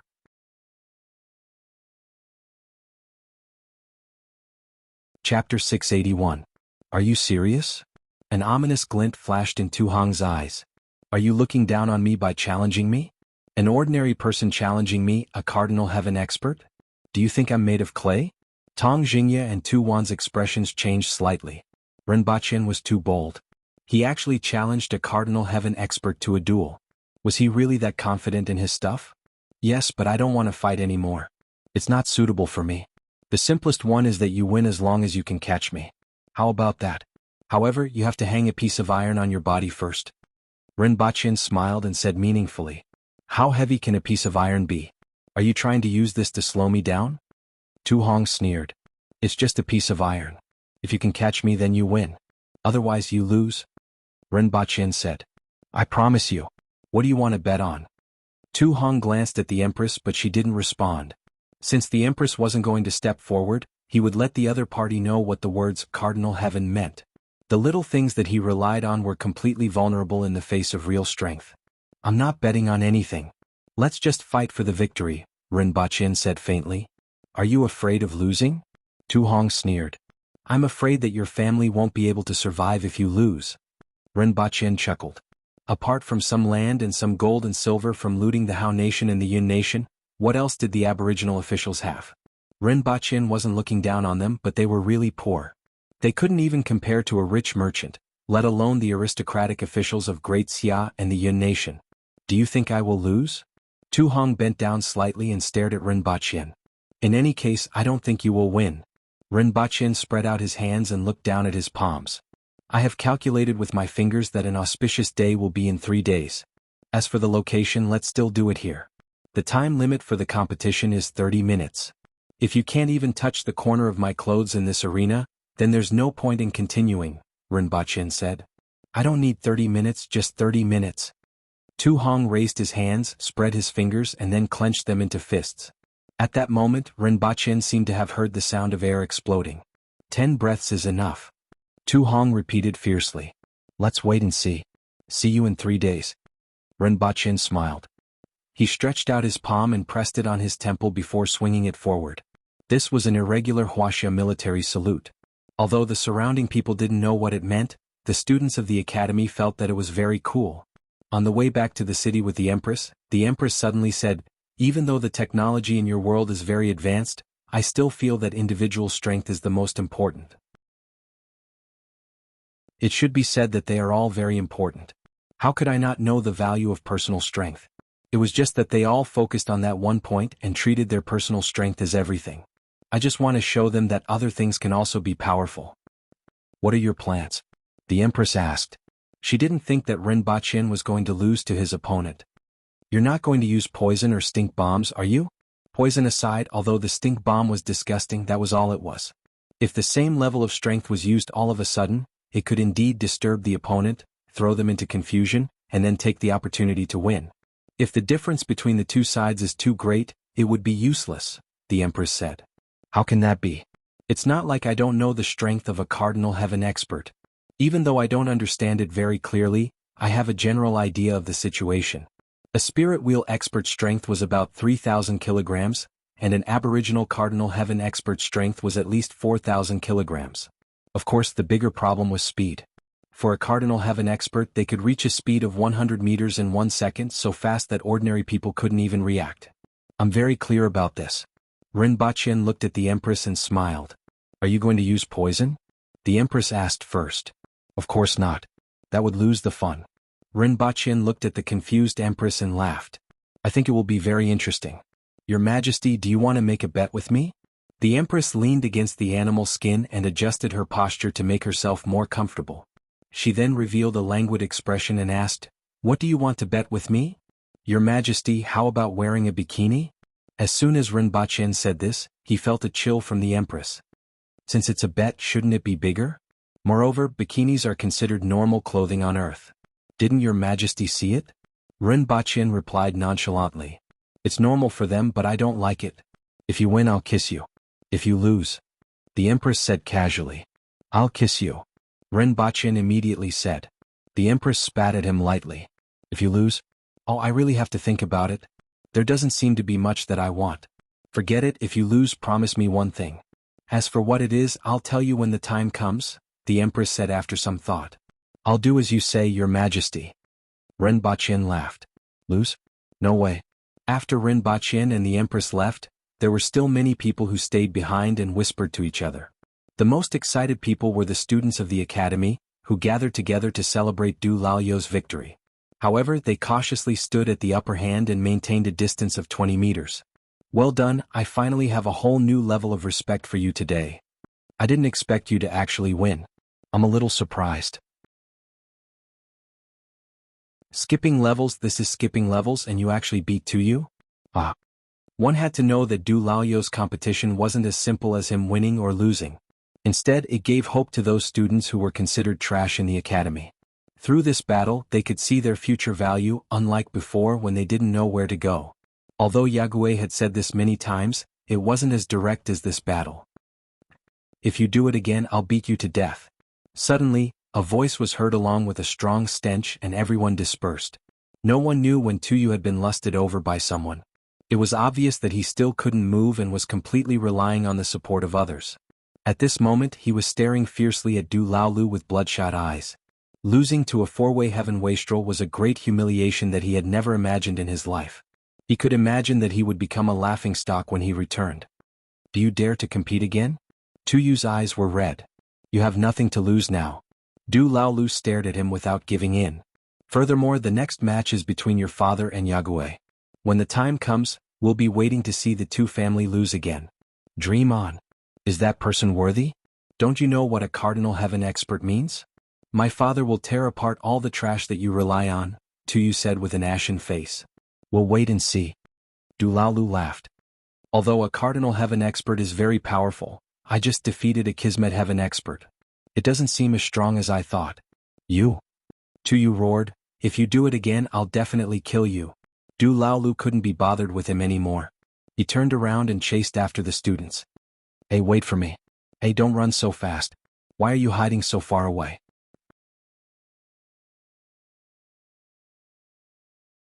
Chapter 682. As everyone returned to the city, the news of Du Laolu defeating Tuyu with his four-way heaven strength, as well as the duel between Ren Baqian and Tu Hong, spread to the ears of the officials in Lan City. Like a stone thrown into a calm lake, it set off a ripple. A four-way heaven defeating a Kismet heaven was something that had not happened in many years. It was already shocking enough.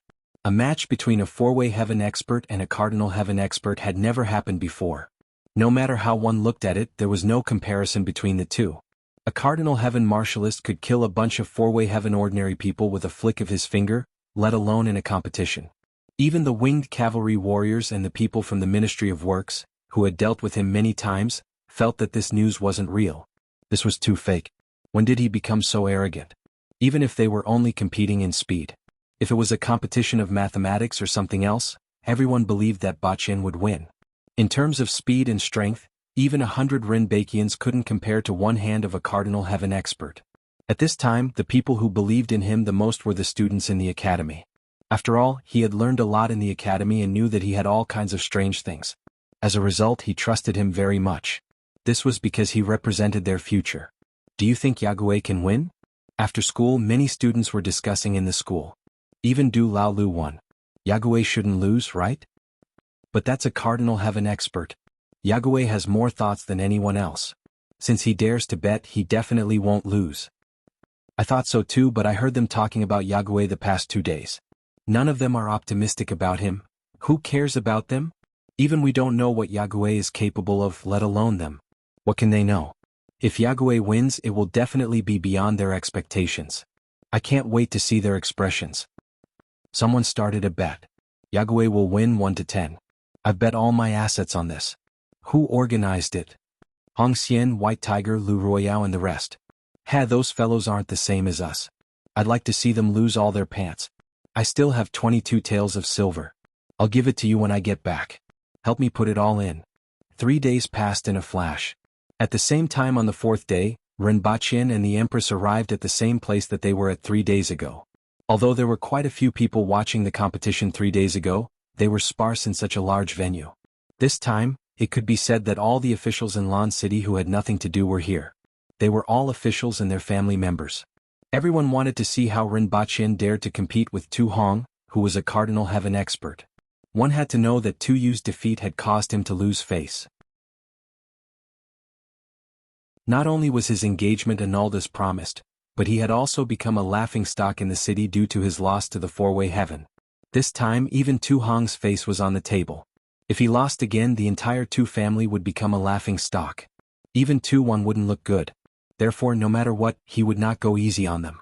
Therefore, everyone wanted to see this match with their own eyes. The first elder, the junior elder, the ministers of the 6 ministries, the various ministers, and the officials were all present. In a corner at the edge of the venue, a group of young men and women gathered together and joked, "Young Sparrowhawk, you really put in a lot of money. Not only did you act as the banker, but you also bet 300 taels of silver on that person's loss. How could I let go of such a good opportunity to make money?" Lu Royao smiled happily. There was nothing more delightful than watching one's enemy lose and making money at the same time.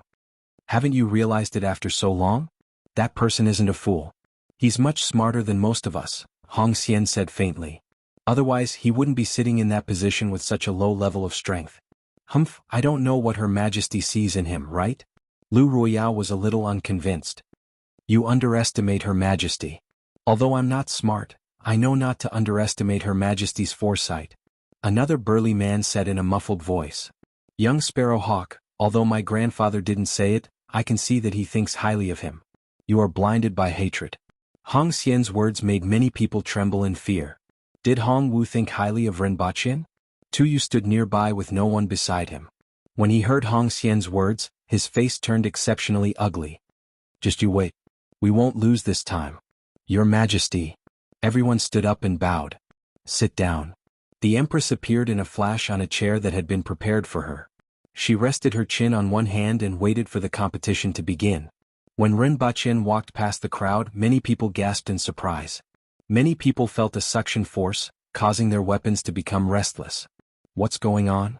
This suction force disappeared in a flash, but many people still found the source. It was in a box carried by one of the guards behind Ren Baqin. The box was huge and 2 meters tall. Even 2 people couldn't wrap their arms around it. The outside was made of wood and no one knew what was inside. It seemed to be something that Ren Baqin had prepared for this competition. As the guard entered the arena, everyone felt the suction force disappear. Those who were attentive would notice that there was no metal on the guard's body.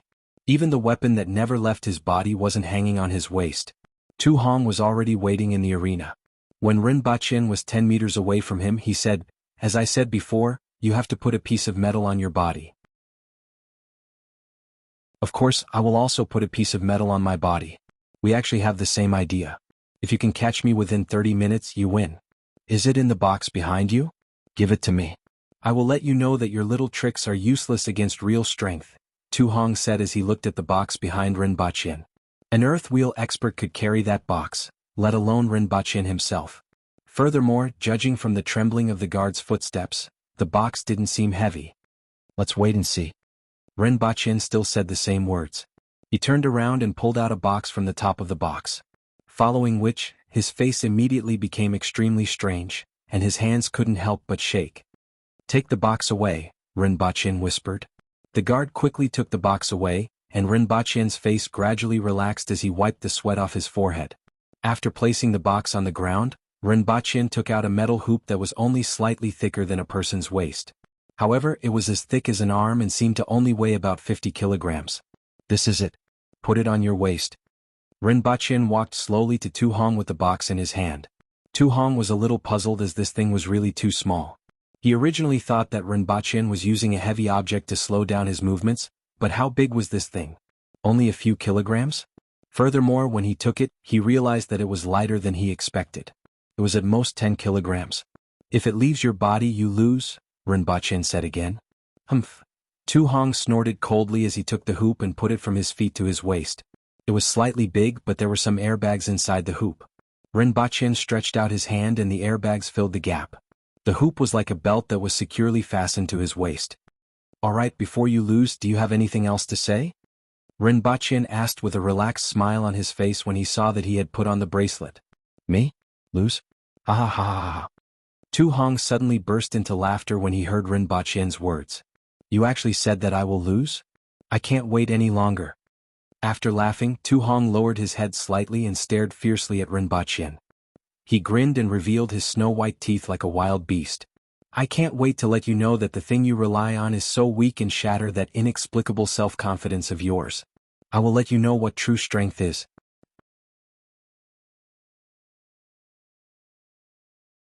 Chapter 683. Ren Baqin took out another box from the bottom of the box. Inside the box were 2 dark-colored belts and a battery. This belt was an electromagnet. For safety reasons, Tu Hong wore a ring made of strong magnets while Ren Baqin wore 2 belts made of electromagnets. After the 2 belts were electrified, one of them repelled the strong magnetic ring on Tu Hong's body, while the other one attracted each other. In fact, the most frightening thing about this competition was that the repulsive and attractive magnetic fields would change due to the difference in height. For example, if Tu Hong jumped above Ren Baqin's head, Rinpoche could adjust his posture and switch belts in the opposite direction. At the same time, 2 wires were connected to the belts. They were 2 remote controls, and the left and right hands each controlled the opening and closing of a circuit. After getting everything ready, Rinpoche turned on the electric current of the repulsive magnetic belt, turned to look at the Empress, raised his right fist and gave her a thumbs up. Begin. Xianjia stepped forward, and her cold voice spread throughout the arena. Tu Hong took 3 steps forward unhurriedly. When he took the 3rd step, Rinpoche felt as if the air was squeezing forward and forcing him to take a step back. At this time, the distance between the two was still 10 meters. This was the repulsive effect of the electric current at its maximum. However, in the eyes of others, it seemed as if Rinpoche was oppressed by Tu Hong's imposing manner and subconsciously took a step back. Tu Hong stopped and gave Rinpoche a ferocious smile. "Aren't you going to take this opportunity to escape?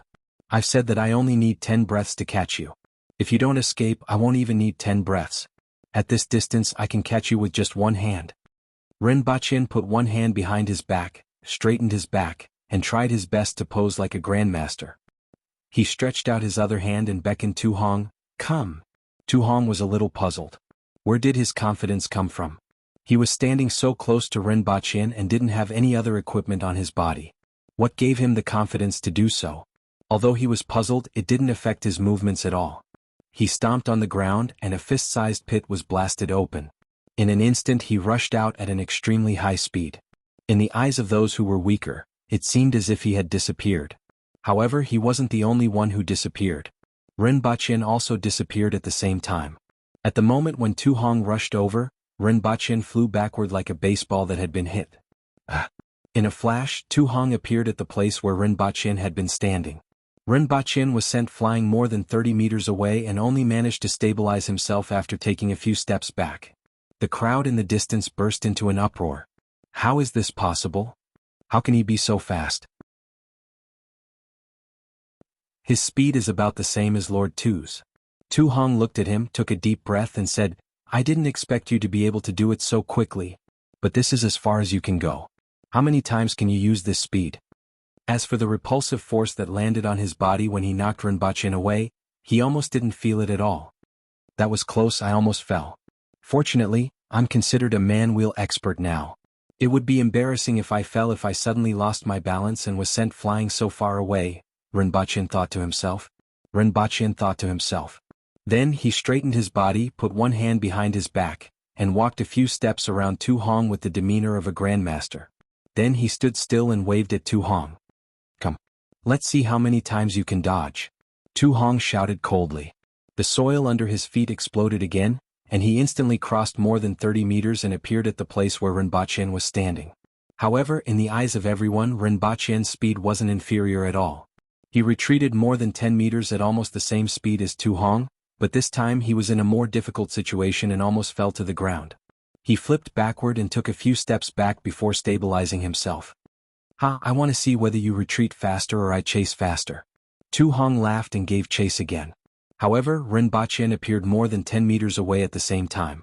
Tu Hong didn't stop and rushed out again the moment he landed. Rinpoche was sent flying again. One of them chased while the other retreated. In the blink of an eye they had retreated more than 200 meters. Tu Hong stood on the ground with an ominous glint in his eyes. It was obvious that Rinpoche was in such a difficult situation that he couldn't even stand steadily, but the moment he chased after him, he would retreat again as if he wasn't affected at all. He even chased after Rinpoche before he landed the last 2 times. However, Rinpoche actually retreated more than 10 meters in the air. How was this possible? "I have a whole new level of respect for Yagüe," Tonglan exclaimed as she took out a lollipop from somewhere and put it in her mouth. This lollipop was given to her by the Empress when she entered the palace, but she couldn't bear to eat it. Well, there were many people around today so she could eat it. He's indeed powerful, especially when he lost his balance in the air and suddenly retreated. I can't tell how he did it. Even a Cardinal Heaven expert can't do such a thing. Shurgan was also full of admiration. Not only them but the people around them also exclaimed in admiration. Under such circumstances, even a Cardinal Heaven expert of the same level couldn't do better than Rinpoche.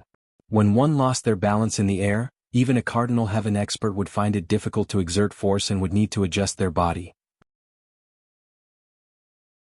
However, Rinpoche rolled in the air and suddenly retreated. This simply refreshed everyone's understanding. Not to mention the most important point was that Rinpoche had been retreating toward Tu Hong from the beginning to the end. I don't believe that I can't catch you. Tu Hong growled in a low voice. Rinpoche's buttocks bounced up after landing as if he was skipping on water. He was actually standing very steadily and didn't let anyone see how miserable he was. He was obviously panicking when he was in the air just now. After stabilizing himself, Rinpoche saw that Tu Hong was about to charge at him again and suddenly stopped him. Wait a minute. What? Tu Hong asked coldly. The sunlight is very dazzling from this angle. Rinpoche placed his hand on his forehead and looked up at the sky. Tu Hong's face immediately turned black. I'll change my direction. Rinpoche circled around Tu Hong and was quite satisfied with his back facing the sunlight. He was even more satisfied that he could finally change his angle and wouldn't be pushed against the city wall. In fact, the magnetic field was curved. As long as he could adjust his angle in time, he could be squeezed away like a ball instead of being sent flying in a straight line. However, the other party was too fast.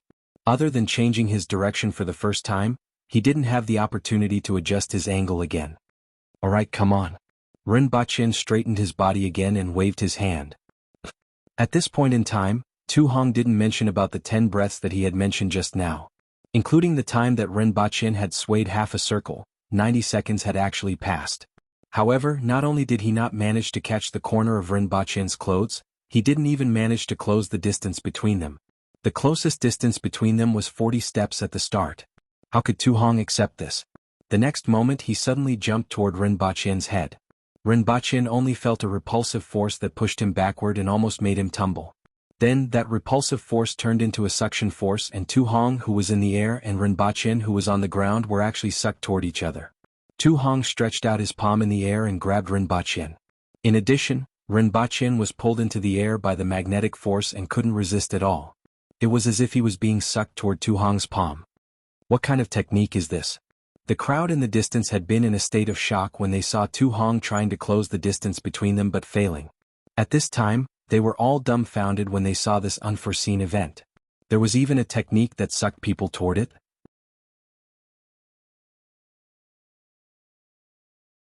Chapter 684. In an instant, Rinpoche was sucked toward Tu Hong. Everyone at the side cried out in alarm. However, in the next moment, this exclamation turned into a gasp of cold air. Everyone inhaled in unison. Even Hong Xian, Bai Shihu, Lu Ruoyao, and the others gasped. When the two of them were 3 meters away from each other, they suddenly bounced away from each other. It was as if the two of them had punched each other in the air without anyone seeing. Rinpoche was suddenly smashed to the ground, while Tu Hong bounced away diagonally into the air. Then, the two of them suddenly flew toward each other, got closer and closer, and then bounced away from each other again. It was as if the two of them were fighting in the air that no one could see. The sudden changes made everyone a little stunned. They didn't know whether to breathe or not, and they couldn't make a sound with their mouths open. Bang! This time, Rinpoche couldn't control his body again and fell to the ground. He immediately rolled backward to stabilize himself and looked up at Tu Hong, who was falling from the sky. At this time, Tu Hong was also shocked. He knew better than anyone else that the two of them didn't make contact at all, and it was as if they were suddenly bounced away by the air. In other words, it was this thing on his waist that took him away. What did you do to this thing? Tu Hong landed on the ground and asked with a gloomy expression. I didn't do anything. I just used some of the characteristics of the material. Of course, you wouldn't understand even if I told you. Even if you understood, I wasn't going to tell you. Rinpoche chuckled. You are a Cardinal Heaven expert, so I naturally have to use some small tools to compete with you. Those small things that you look down on the most. Do you still want to try them? Rinpoche asked. The difference between a Cardinal Heaven expert and an ordinary person isn't just in strength and speed, but also in reaction speed. No matter what you did, you need to be able to react in time before you can use those small tricks. Did you not expect me to do that when I suddenly jumped on top of your head? That's why you almost couldn't react in time? That's why I almost caught you just now. As long as I'm faster to the point where you can't react, I will definitely be able to catch you, Tu Hong said seriously and then grinned. You will definitely lose.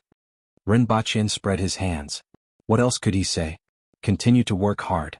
He continued to pose and beckoned, come. Tu Hong stood there, his aura rising and his muscles began to bulge. His clothes were tightly wrapped around his body. With a ripping sound, Tu Hong's clothes exploded, leaving only a pair of shorts on his body. At the same time, green patterns began to appear on his body. Like living creatures, they twisted and wriggled on his body. At this time, he's igniting his blood essence? The surrounding onlookers were shocked. Is he crazy? Even in battle, burning one's blood essence was only done when facing a powerful enemy. Furthermore, the opponent in this duel was the Empress's husband, an ordinary person. Yet he actually burned his blood essence? Is that guy really that powerful? To be able to force Lord Tu to this extent? Lu Ruoyao was shocked. Sir Tu cannot lose. Hong Xian sighed.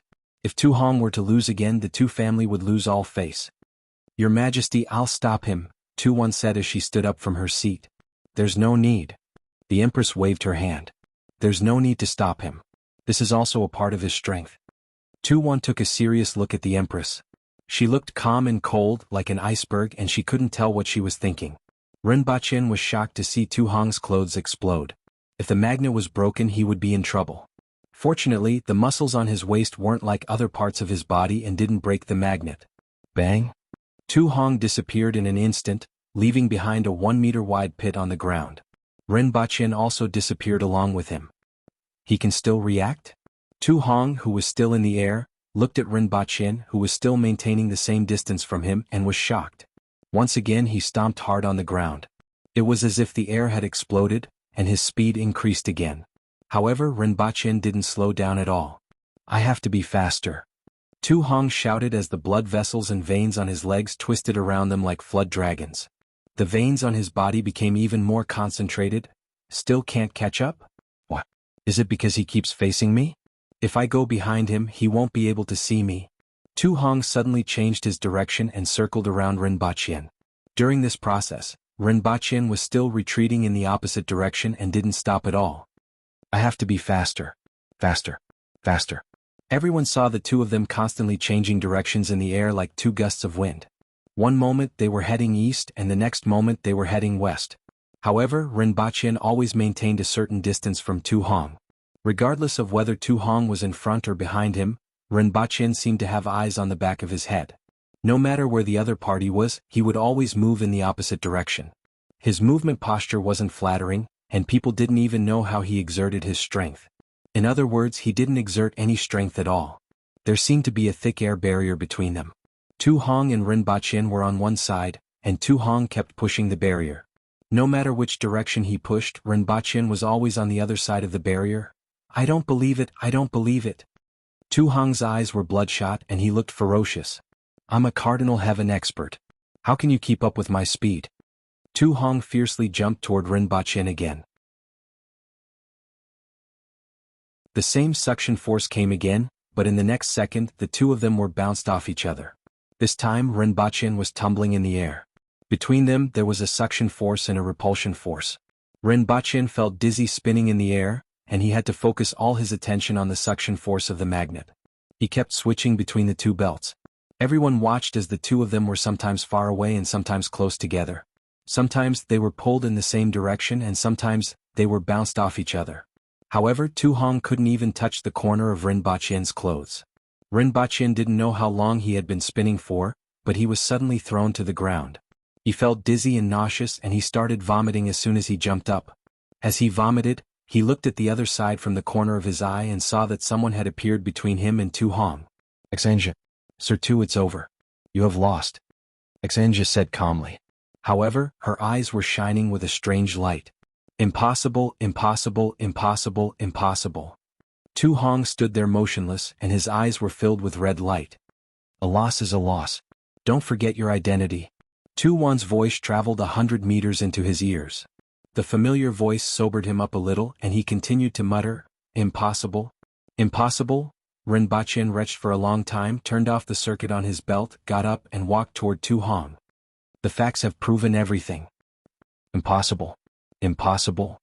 Tu Hong continued to mutter. As a Cardinal Heaven expert, Ren Baqin couldn't even catch an ordinary person in such an empty area after the time it took for an incense stick to burn. He absolutely couldn't accept this. Are you so unwilling? Do you want to compete again? Ren Baqin stood up straight, put his hands behind his back and chuckled. Upon hearing this, Tu Hong suddenly looked up at him and said, Compete. Compete again. Let's not compete again. It's boring. How about this? Put me in a cage next time. As long as you break the cage and catch me, you will win. Don't worry, the cage is made of ordinary iron, and even a child can tear it apart with his bare hands. You can try it on the spot and let everyone see. Then as long as you break the cage and catch me, you will win. Ren Baqin suggested. I'll compete, Tu Hong said with red eyes.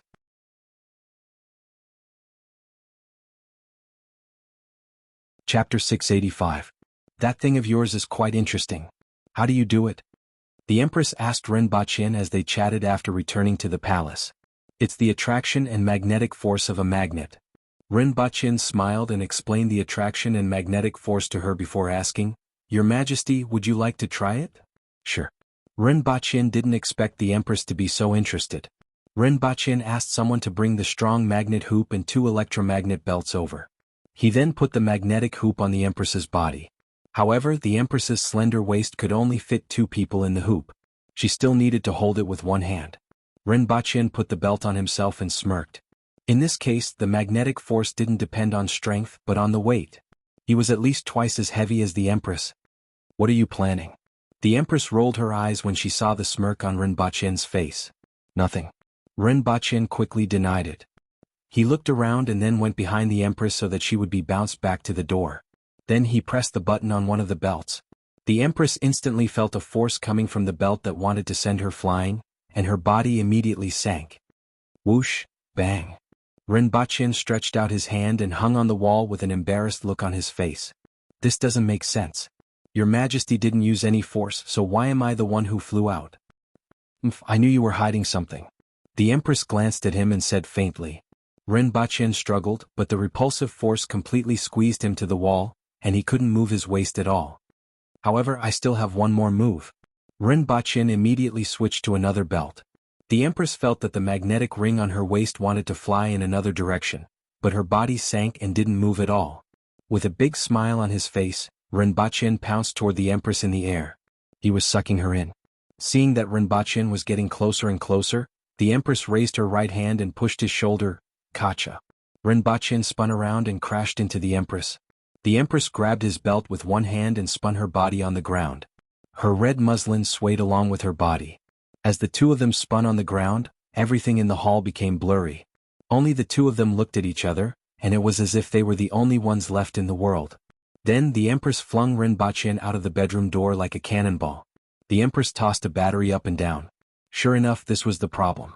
As soon as this thing was pulled down, the suction force disappeared. After a while, Ren Baqin came back with his face covered in dirt. One of his arms was dangling, and he had a tragic look on his face as he said, Your Majesty, my arm was broken after you pushed me. The Empress sighed. You are too fragile. Someone get the doctor from the clinic here. Ren Baqin sighed and said, To Her Majesty, there aren't many people who aren't fragile, right? Fortunately, in the end, the doctor at the clinic took a look at him and found that it was just a dislocation, so he pushed him back. Ren Baqin's victory caused quite a stir among the officials of Lan City. Although Ren Baqin looked a little disheveled, he was only at the level of a Sifang Heaven expert. He was only at the level of a Cardinal Heaven expert, while Tu Hong was a Cardinal Heaven expert. Even after the time it took to burn a stick of incense, they still couldn't catch him. Furthermore, most of the time, Ren Baqin's speed wasn't inferior at all. This was enough to shock everyone watching at the scene. First, Du Laolu defeated Tu Yu. Then there was the match between Ren Baqin and Tu Hong. The results of these 2 matches had always been a huge shock to the aboriginal officials. Ren Baqin's words after the duel between Du Laolu and Tu Yu were also heard by everyone during this duel. Now, everyone was waiting for the next match in 7 days. While the officials of Lan City were shocked, the students of the academy were greatly encouraged, and their confidence skyrocketed. On the other hand, everyone in Tu Hong's residence was disappointed. No matter what the reason was, Kismet Heaven Tu Yu lost to 4-way Heaven expert Du Laolu and Cardinal Heaven expert Tu Hong lost to 4-way Heaven expert Ren Baqin. The results of these 2 matches made everyone in the 2 residents unable to raise their heads. They were also waiting for the next match. Although the results of this match made them understand that since Ren Baqin dared to take the initiative to propose another match, there must be a problem with the seemingly simple content. However, they couldn't figure out what the problem was even after racking their brains. General Xinjia.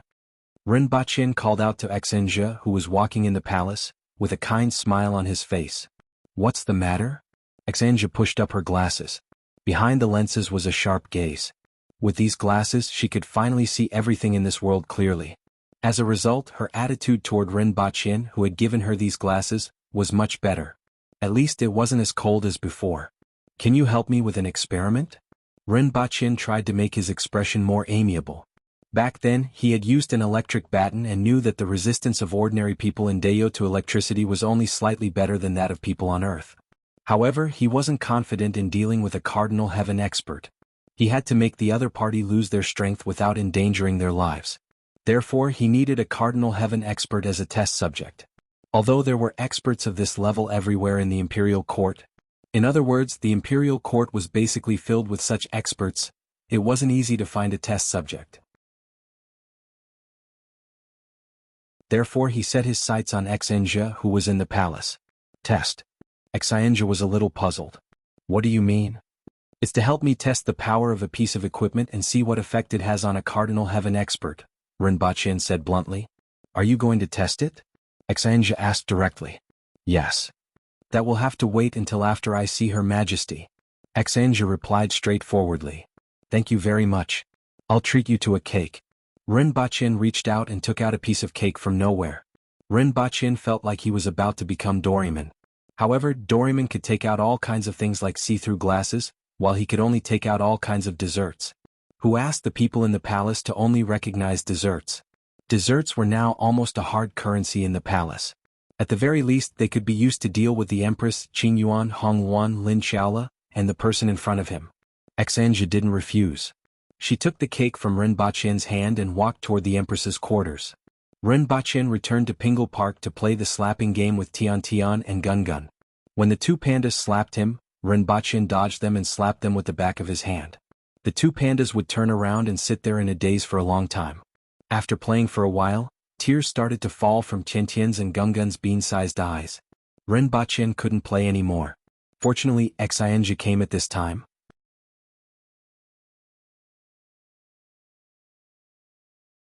Chapter 686. Take a seat first. Ren Baqin brought Xanja to a room in Pingle Park. There was only one chair inside and there were rows of wooden boxes in the corner. It looked like a storeroom. From the two uncovered boxes, one could see that they were filled with stun grenades that they had seen before. While Xanja stood there and sized up the room, Ren Baqin moved a few boxes from the side and took out a set of equipment. 5 cylindrical lithium batteries were connected in series and connected to an electric current controller. To calculate the damage caused by the electric current, one needed to calculate the voltage and the current flowing through the human body. However, this electric current controller could display the value of the current flowing through the human body. All right. Ren Baqin looked up and saw that Xanja was still standing there. Can you take off the metal armor? The test results won't be accurate if you are wearing metal armor. What do I need to do? Xanja asked. You need to be electrocuted to test the resistance of a Cardinal Heaven expert to electricity and the effects of it, Ren Baqin said. Here? Xanja asked again. Yes. Without another word, Xanja took off her half-body armor, revealing her smooth abdomen and beautiful curves. Ren Baqin thought that Xanja would be naked like before and even prepared clothes for her. He didn't expect her to be wearing a sports vest. This thing is quite comfortable to wear. Xanja tugged at the hem of the sports vest and took off her combat skirt. She was still wearing the standard safety pants. Ren Baqin felt that Xanja was a little similar to Lin Xiaola. They didn't understand or guard each other much. They were both in the palace, so why did the Empress have such a big reaction? Ren Baqin was a little curious. If the Empress didn't guard against this, he would be in for a treat. However, the experiment was more important now. At this moment, Ren Baqin looked at this extremely beautiful bespectacled lady who was wearing a sports singlet and safety pants. He didn't feel much about it and directly handed Xanja a metal clamp. The wire at the end of the clamp was connected to the battery through an electric current controller. Test 10 mA first. Ren Baqin adjusted the electric current controller as he spoke. The room was still considered dry, and the other party wasn't wearing metal armor. An electric current of 100 mA was needed to cause fatal damage. The Aboriginals had a higher resistance, and the Cardinal Heaven experts had a higher resistance. However, Ren Baqin wanted to conduct a detailed test from the start. How do you feel? Ren Baqin asked. I don't feel anything. Xianzhe was slightly curious as she watched him fiddle with those things. To her, these things were very fresh and interesting. In the past, she wouldn't have cared, but after going to Earth and seeing so many things that she had never seen before, she began to be curious about Rinpoche's things. Rinpoche nodded and said, "Ordinary people can sense it at 5 milliamperes. It seems like their resistance is much higher than that of ordinary people." "It's 20 milliamperes now. How do you feel?" Rinpoche asked after adjusting it. A normal man would have felt his hands numb under this electric current, and it would be difficult for him to release the electrodes. However, Xianzhe's reaction was, "It's a little itchy, as if a bug is crawling." "How about now?" This time, Rinpoche adjusted it to 50 milliamperes, a value that would make it difficult for ordinary people to breathe. "Is still a bug crawling, and it even bit me." The bespectacled girl looked at the iron clamp in her hand curiously and casually clamped it on her finger. Rinpoche set it to 80 milliamperes. "It's a little numb." When he adjusted it to 100 milliamperes, Xianzhe still felt numb. It wasn't at the level where a normal man would feel numb at 20 milliamperes and be unable to release the electrodes. When Rinpoche gradually increased the electric current to 150 milliamperes, Xianzhe suddenly let out a soft groan. Or rather, it should be said that she moaned. This moan made Rinpoche's heart skip a beat. After all, he could ignore such a woman sitting in front of him. However, who could ignore her if she let out such a sound? "It's a very strange feeling." Xianzhe was at a loss. When the electric current passed through her body just now, there was an inexplicable feeling in her body. It was like an impulse that made her panic. Rinpoche calmed down and asked, "What do you feel?" "Try again." Xianzhe looked puzzled. As Rinpoche turned on the electric current, Xianzhe let out another soft moan. Xianzhe composed herself and said, "It's numb." Rinpoche adjusted it to 250 milliamperes again. This time, it was a soul-stirring moan. Xianzhe had no idea what it meant for others to hear her make such a sound. Rinpoche was speechless. He looked up at Xianzhe, who was in front of him, and then looked at the electric current controller in his hand. Rinpoche felt that this experiment couldn't continue. "Wait for me." Rinpoche left Xianzhe in the room and went out to look for something suitable. If she let out such a sound again, he wouldn't be able to continue the experiment. He had the idea of finding a man to experiment on, but after thinking about what would happen if a man made such a sound, Rinpoche felt that it was better to let Xianzhe go. After a while, Rinpoche returned with 2 wooden sticks that had been cut and handed one to Xianzhe. "What are you doing?" "Biting it," Rinpoche replied. "This will make the sound softer." Xianzhe looked at him with a dazed expression. "Why don't you tone it down a little?" Rinpoche asked kindly. "It's a very strange feeling." Xianzhe frowned. "I will try not to make any sound." However, when the electric current reached 300 milliamperes, Xianzhe's body spasmed. It was as if she was having an epileptic seizure, and she let out a high-pitched moan, F***ck. When Rinpoche saw her reaction, a fire started to burn in his stomach. He was so frightened that he switched off the electric shock device and ran out of the room. Xianzhe didn't know what was going on, but he knew better than anyone else.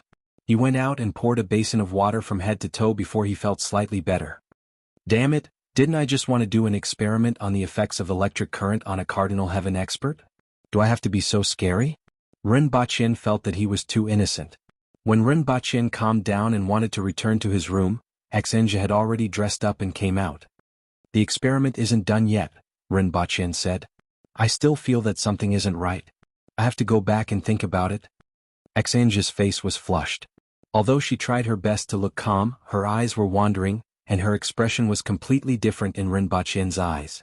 Rinpoche didn't say anything else and took out a piece of cake. If Xianzhe went back and figured it out, things would be bad. Although this was unlikely, she wouldn't be able to figure it out without any source of information. However, if she refused to do the experiment, where was he going to find a suitable Cardinal Heaven expert?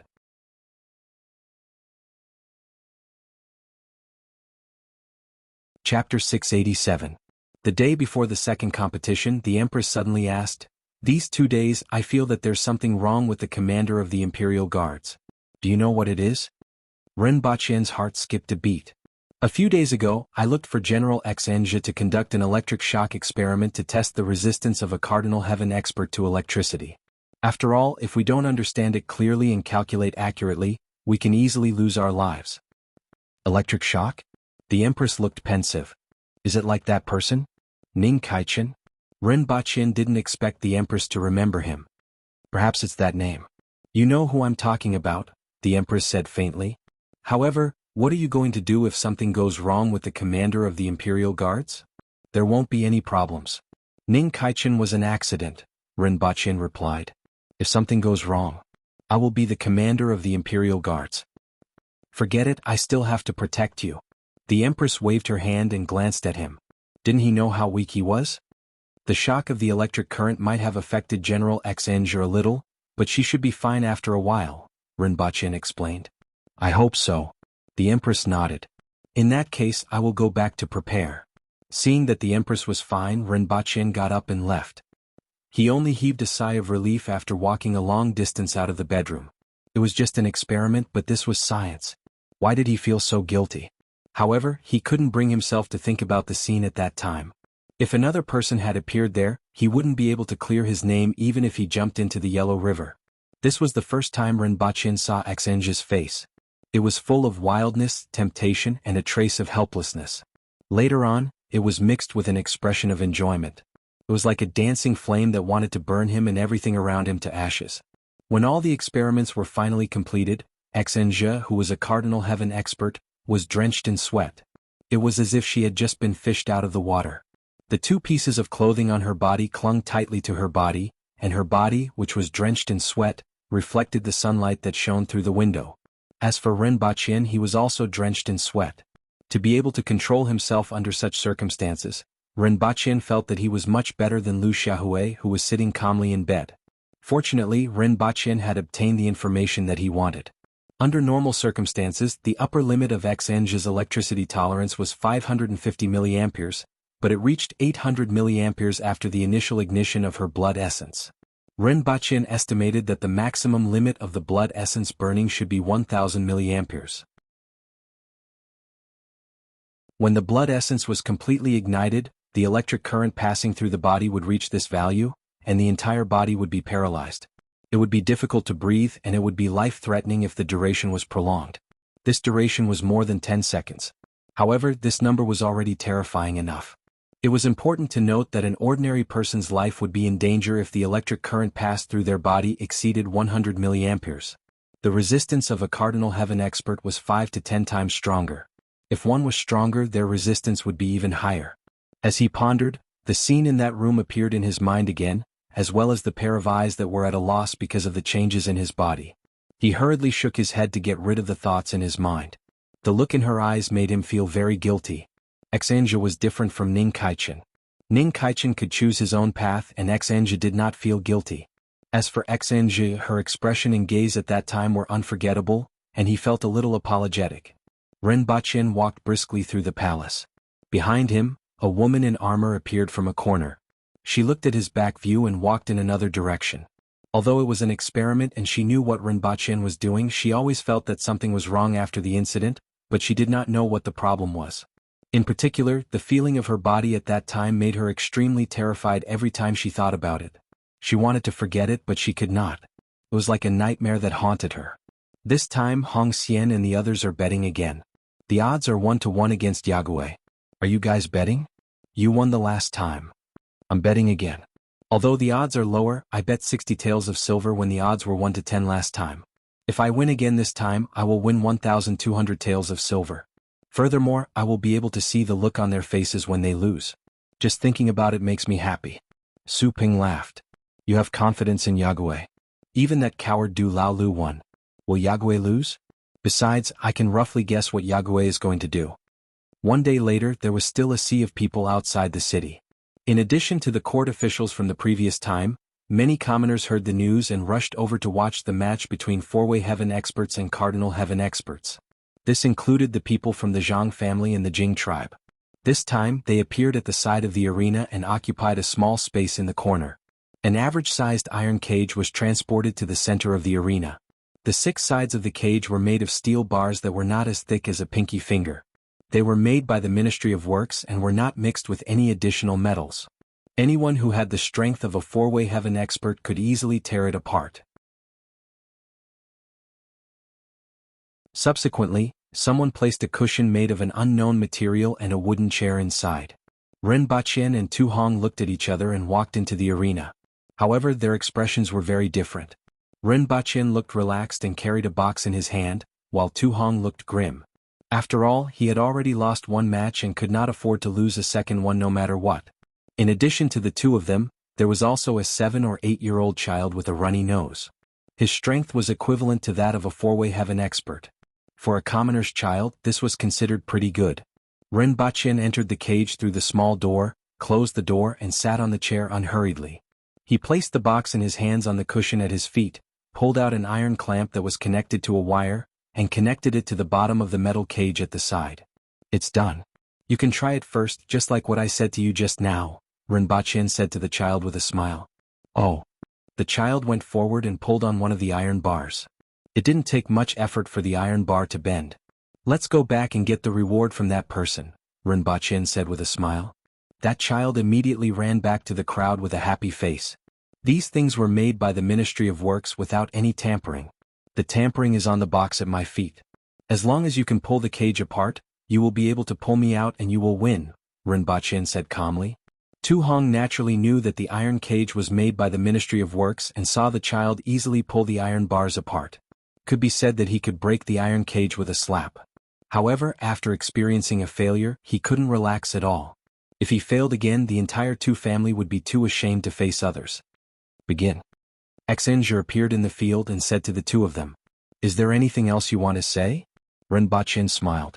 This time, Tu Hong was rather quiet. It seemed that he had learned from his mistakes. Tu Hong only glanced at him before taking large strides forward and reaching out to grab the iron bars in front of him. With this thickness, he could tear it apart like a piece of paper. As long as he could tear this iron cage apart, he would win. No matter how many tricks the other party had, it would be useless. However, the moment his fingers touched the iron cage, it was as if something exploded between his fingers and the iron bars, causing him to subconsciously flick his hands away. Is this the other party's trick? Tu Hong was delighted. Although he didn't know what it was, he was certain that he would win if this was the case. Then he grabbed the iron bars with both hands at an even faster speed. Ren Baqin smiled when he saw Tu Hong's actions. This cage was full of electricity and if Tu Hong kicked it away he would be the unlucky one. However, it was impossible for Tu Hong to do that. Ren Baqin's initial request and the actions of the child just now were to induce Tu Hong to grab the cage with his hands. If Tu Hong couldn't jump out of this trap, Ren Baqin would definitely win. Everyone at the side saw Tu Hong stop after grabbing the iron cage with both hands. His body twitched from head to toe and his beard curled up. Then he fell to the ground with a loud thud. Everyone at the side was shocked. What happened this time?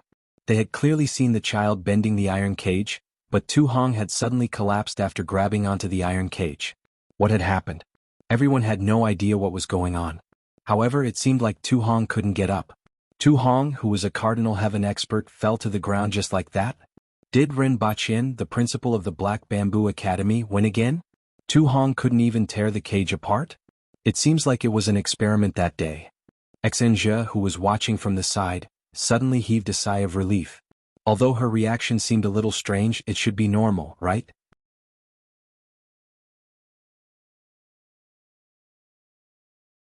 Chapter 688. Tu Hong fell to the ground, and the people from the Tu family immediately rushed out to check on him. Fortunately, he was only paralyzed and was fine. What did you do? Tu Yu roared with a twisted face. Trick. Ren Baqin smiled and reached out to touch the cage. Do you want to touch it too? I'll do it. One of the guards immediately stepped forward with a fearless expression as if he was ready to die a martyr. He pulled on the cage with both hands and immediately broke the 2 iron bars. Nothing happened? The guard was prepared to lie on the ground and was a little nervous. However, nothing happened and he scratched his head in confusion. Did you poison it? Have you detoxified it now? Tu Yu suddenly thought of something and said with certainty, when you touched the cage just now, you detoxified the poison on it. After all, Ren Baqin had another identity. Although it was often overlooked, it was easy to remember at this time. He was a poison warrior who had poisoned tens of thousands of people in Great Xia. Do you want to touch it? Ren Baqin laughed. I'll do it. Another guard stepped forward and touched the cage, but nothing happened. Sure enough, you really poisoned it. Now that you have detoxified it, it will be fine for others to touch it. We agreed on a competition, but you actually used poison. Tuyu shouted as if he had discovered Ren Baqian's secret. Poison?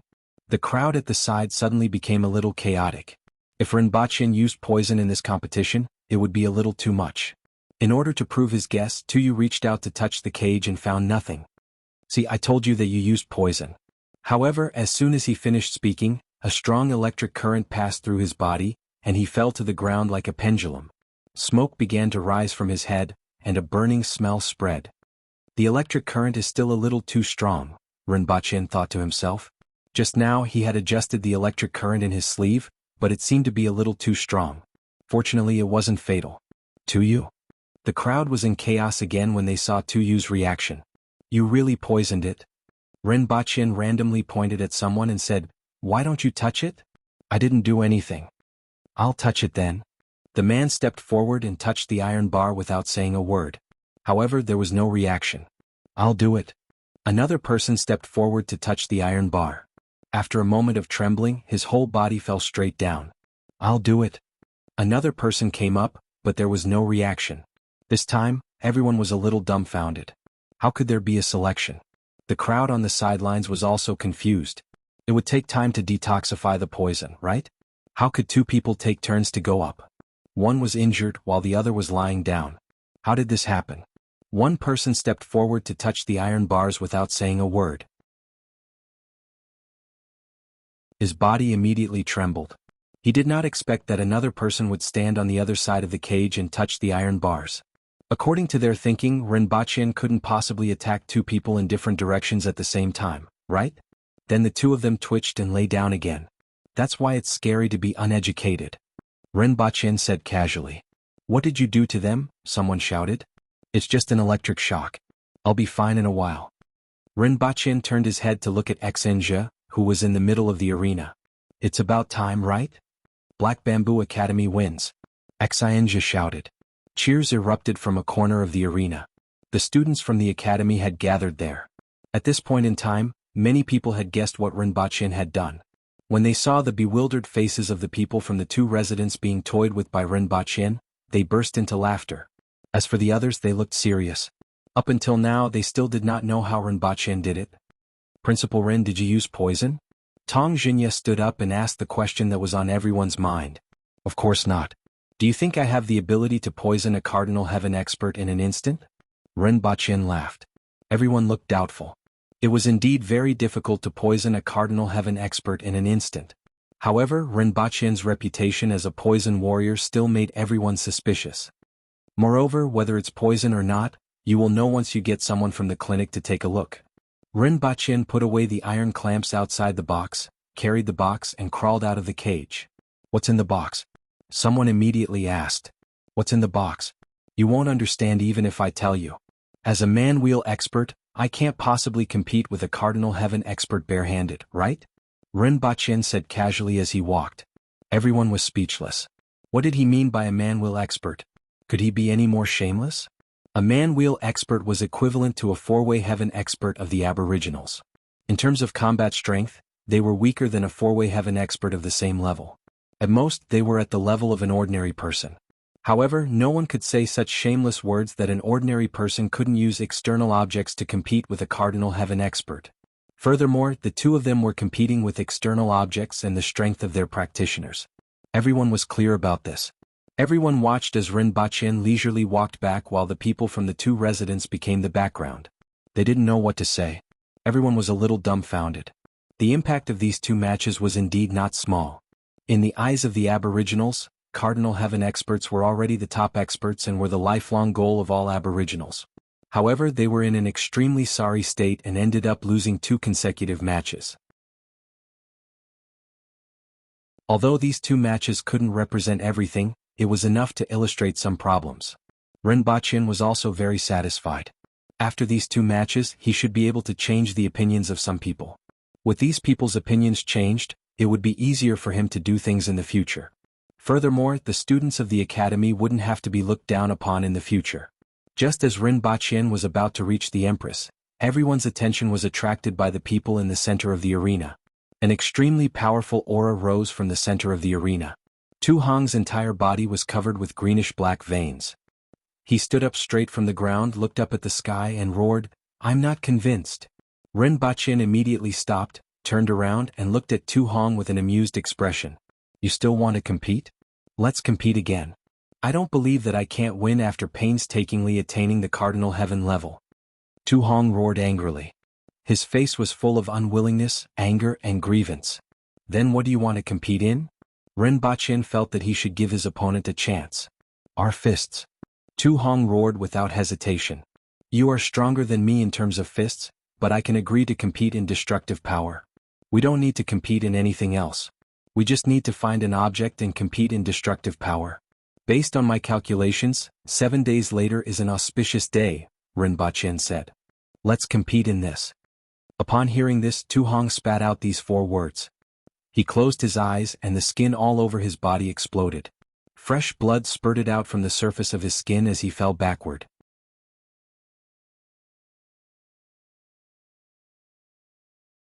Chapter 689. The second floor of Shanhuai Building had always been the gathering point for the children of the officials in Lan City. If a brick was thrown in and hit 2 people, at least one of them would be the son of a rank 5 official and the other would be a rank 4 official or above. However, there was a gloomy atmosphere in Shanhuai Building. "I didn't expect Sir Tu to lose 2 rounds in a row. I thought that a Cardinal Heaven expert would definitely win." Someone sighed. "How much did you lose?" The person who sighed stretched out 2 fingers. 200 taels? Where did you get so much money?" "It's 110 taels.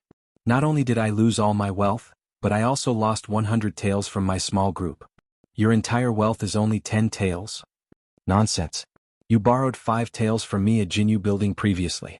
Otherwise I would have 15 taels. Stop talking nonsense and return the money." If the young masters of Great Xia and the Yun nation heard their conversation, they would laugh themselves to death. Not to mention the children of the aristocratic families, even the young masters of the wealthy families were rich. 100 taels? It wasn't even enough for them to drink in the brothel. However, to the pitiful young masters of the aboriginals, this was already a huge sum of money.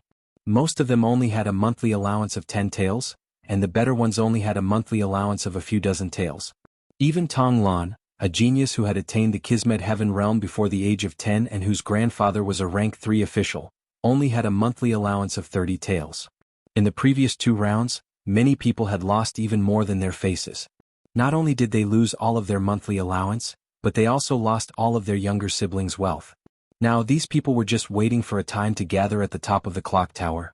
Of course, there were a few people who weren't affected. For example, Hong Xian, Bai Shihu and Shi Yueya. Although the students from the school won some, there were too many people who bet on Tu Hong. After compensating the students, they still made a lot of money. Lu Ruoyao was the only one who looked unhappy. She had bet on Tu Hong twice in a row. Even with the bonus of being the banker, she still lost a lot. More importantly, that guy actually won 2 rounds. There was nothing more tragic than losing money while her enemy was in the limelight. Ting, ting, ting, footsteps could be heard coming from the stairs. It sounded like there were at least a dozen people. Hong Xian were here to withdraw money. Su Peng walked up the stairs in front and swept a glance at the gloomy atmosphere on the second floor. He felt a burst of joy in his heart as he laughed heartily. When the people on the second floor saw that Su Peng and the person behind him were all students from the Black Bamboo Academy, they snorted coldly. "What's the hurry? Have you never seen money before?" Lu Ruoyao raised her head and said with a sharp tongue. In any case, she disliked Ren Baqin and everyone from the Black Bamboo Academy. "Of course it's urgent. I'm still waiting to bet on the next round. I don't know if you guys will be the banker again." Su Ping beamed with joy. He had made a fortune this time. In other words, the odds of 110 for the first round had earned many students a huge sum of money. Many of the commoner students also took out a few taels of silver for him to bet, and the total sum was not a small sum. Not to mention, most of the students in the academy were the children of officials. Although their monthly allowance was much lower than the others due to their low talent, they didn't have much time to drink or play after entering the academy. Instead, they had saved up quite a bit of money. When added together, it was a huge sum. Many people were furious when they heard what Su Peng said. Everyone upstairs had lost money, but that group of people actually came to their door to ask for money. Many of them looked fierce and wondered if they should slap them to the ground first to satisfy their craving. However, as more and more people went up to the second floor, especially the two people who appeared at the end, these people restrained themselves a little. However, they still glared at them. I haven't seen everyone in a long time. Shurgan went upstairs, cupped his hands and smiled at everyone. Tong Lan's small face was almost up to the sky, and she acted as if she didn't see anyone. What's there to be arrogant about, little girl? Someone said unhappily. Who are you talking about? Tong Lan immediately glared at him. Little girl, you're not tall, but you have a big temper. That person snorted. I'm a little taller than you. Tong Lan's voice suddenly sounded from that person's table. In a flash, Tong Lan landed on that person's table and stepped on his head. That person's two fists formed a bull's horn posture. He used one hand to block Tong Lan's foot, and the other fist to punch Tong Lan's lower abdomen. Tong Lan was quite famous, and many people knew that the Tong family had a genius. However, Tong Lan was only 11 years old, and only a few people had seen her fight. He didn't mind trying to see if she was as powerful as the rumors said. Stop. Hong Xian appeared at the table and stopped the two of them. Tong Lan's foot and Hong Xian's palm collided. Tong Lan did a backflip and landed on the ground. The table that she was stepping on was also broken into pieces. Hong Xian took 2 steps back. When Tong Lan landed on the ground, the corners of her mouth curled up, revealing her 2 small canine teeth. Then she pointed at Hong Xian and said, "What's on your head?" Hong Xian was stunned and reached out to touch her hair. However, at this moment Tong Lan suddenly erupted. She opened her hands like the huge mouth of a ferocious beast, and her 10 fangs were the fangs in her mouth. She tried to bite Hong Xian. Rip. Even though Hong Xian's reaction was fast, she couldn't defend in time, and Tong Lan tore a piece of cloth from her shoulder. What are you doing?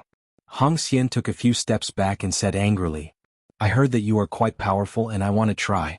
Tong Lan said with a little excitement on her face. Then she charged forward. Tong Lan, we are here for serious business. Shurgan appeared behind Tong Lan and tried to grab the back of her neck. In the end, Tong Lan kicked his hand away like a scorpion swinging its tail. However, after being entangled by Shurgan, Hong Xian got into a good stance and said, I don't intend to fight with you. Don't be overbearing. Tong Lan. Shurgan had a helpless look on his face. Forget it. This time I am here to collect my pocket money. I will find trouble with you next time. Tong Lan pondered for a moment and said to Hong Xian with her small face, By Shurhu, get someone to settle the bill for them. Hong Xian shook her head and said to a burly man sitting in the corner. Even though the fight didn't end, everyone knew that this girl named Tong Lan wasn't a kind person. She brazenly attacked Hong Xian, who was very famous among the younger generation. Furthermore, she didn't provoke her. It seemed like Lan City would have another ancestor in the future. Are you guys still going to open the bet? Su Ping asked with a smile. He exclaimed in his heart that it was indeed the right decision to bring Tong Lan over. Even though he was sometimes bullied by Tong Lan, this fierce girl, was still more of a deterrent to people who weren't from the school. Of course. Principal Ren's payout is 2-1, and Sir Tu's payout is 1-2, the burly man in the corner said honestly. So little? Su Peng was surprised. The first time it was 1-10 and the last time it was 1-1. Why was it 2-1 now? Who doesn't know about what happened in the north? Even though Sir Tu is a Cardinal Heaven expert, Principal Ren has already won 2 rounds, so the payout will naturally decrease, the burly man said slowly. Calculate our bets and bet it all on Principal Ren, Su Ping said directly. Even though it was a little less, it was still something. Why wouldn't they accept free money? Are you really going to bet it all? Hong Xian asked. All? Su Ping said decisively.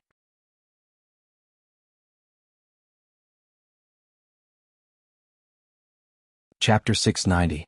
Tai Tu, are you really going to bet on Sir Tu? Didn't you bet on that person previously? Now that Sir Tu has lost 2 rounds, are you going to bet on him? In my opinion, Sir Tu is in danger this time. Have you heard about what happened in the north? Back then, that person sent something to the Great Xia barracks and killed the commander of the Great Xia army. I don't care about that. I never look at these things when I bet. I only look at the odds. Whichever odds are higher. If you don't bet, then bet on a big one. All in. All in. If you win, book the entire brothel, and if you lose, go back to the mountains to hunt. A dark-skinned, fierce-looking youth was beaming with joy as he stood on the street. Your family is really strange. Everyone has a monthly allowance, but you still want to go hunting in the mountains. A youth laughed. My father said that strength is gained through fighting, not through training. He fought all the way from the mountains to Lan City like this. He always said that if you can't even beat the beast cubs in the mountains, then you are useless. 7 days passed in a flash. During these 7 days, 2 huge concrete cubes with a length, width, and height of 10 meters were built 1.5 kilometers outside the city. These 2 concrete cubes were made of stone concrete. They were made from stone and concrete with a diameter of half a meter. Their extremely strong hardness and huge size were sufficient for testing. 7 days later, everyone gathered outside the city again. A group of people looked at the huge metal pipe placed at the side and whispered to each other, guessing the function of the metal pipe. Is it a weapon? Is it used to smash people? I don't know. Who do you think will win this time? Logically speaking, I definitely think that Sir 2 will win, but after the 2 rounds of competition, I don't know anymore. Everyone nodded. Cardinal Heaven experts were the pinnacle in the hearts of the Aboriginals. They were the top experts. If someone was said to be able to defeat a Cardinal Heaven expert in the past, they would have laughed hysterically. However, after the 2 rounds of competition, everyone's thinking had changed. The principal of the Black Bamboo Academy was indeed skilled. Of course, if they were to fight, it was obvious that the Cardinal Heaven expert would win. However, if they were to compete, the principal of the Black Bamboo Academy, who had endless tricks up his sleeves, would be unpredictable. He's here. His Majesty is here.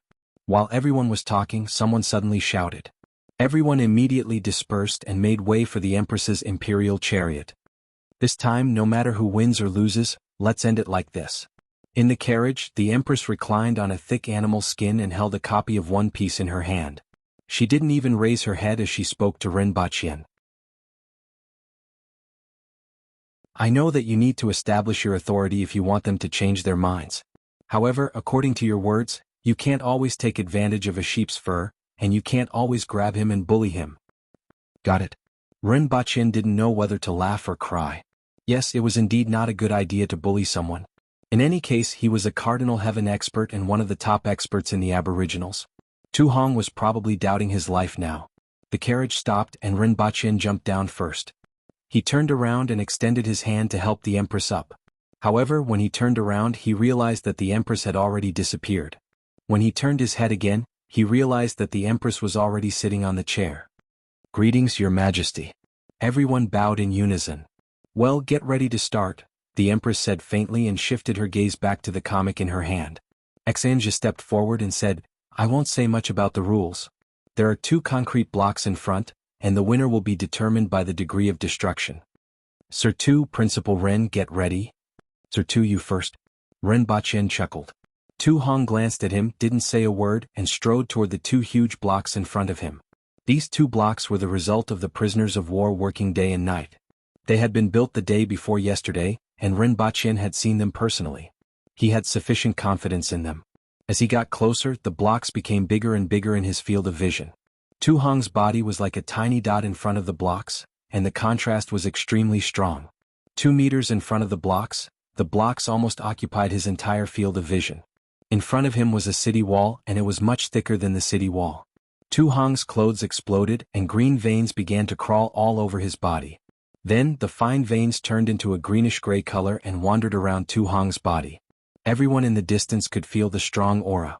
Those who were weaker could even feel the pressure on their hearts. Tu Hong took a deep breath, raised his arms slightly, and struck a pose with his fists up and down. Then he stomped on the ground and soared into the sky.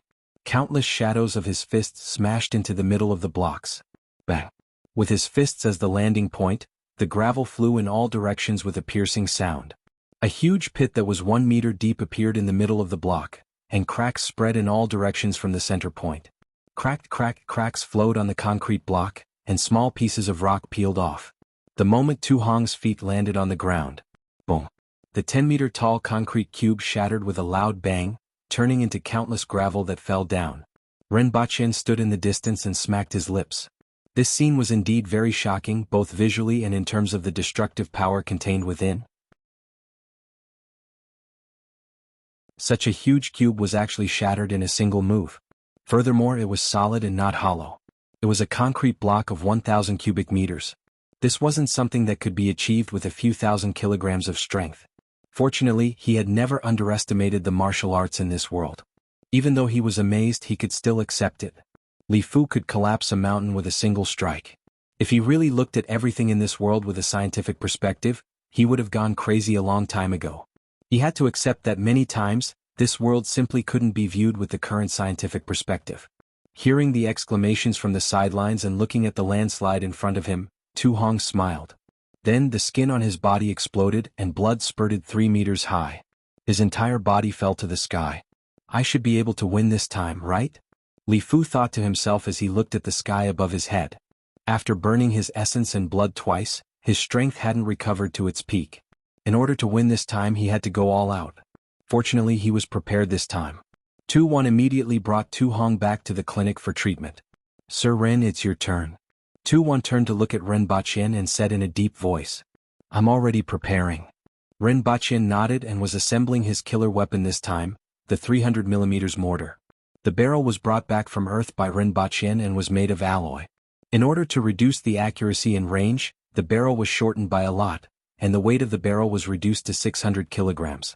The support frame and chassis were rushed by the Ministry of Works.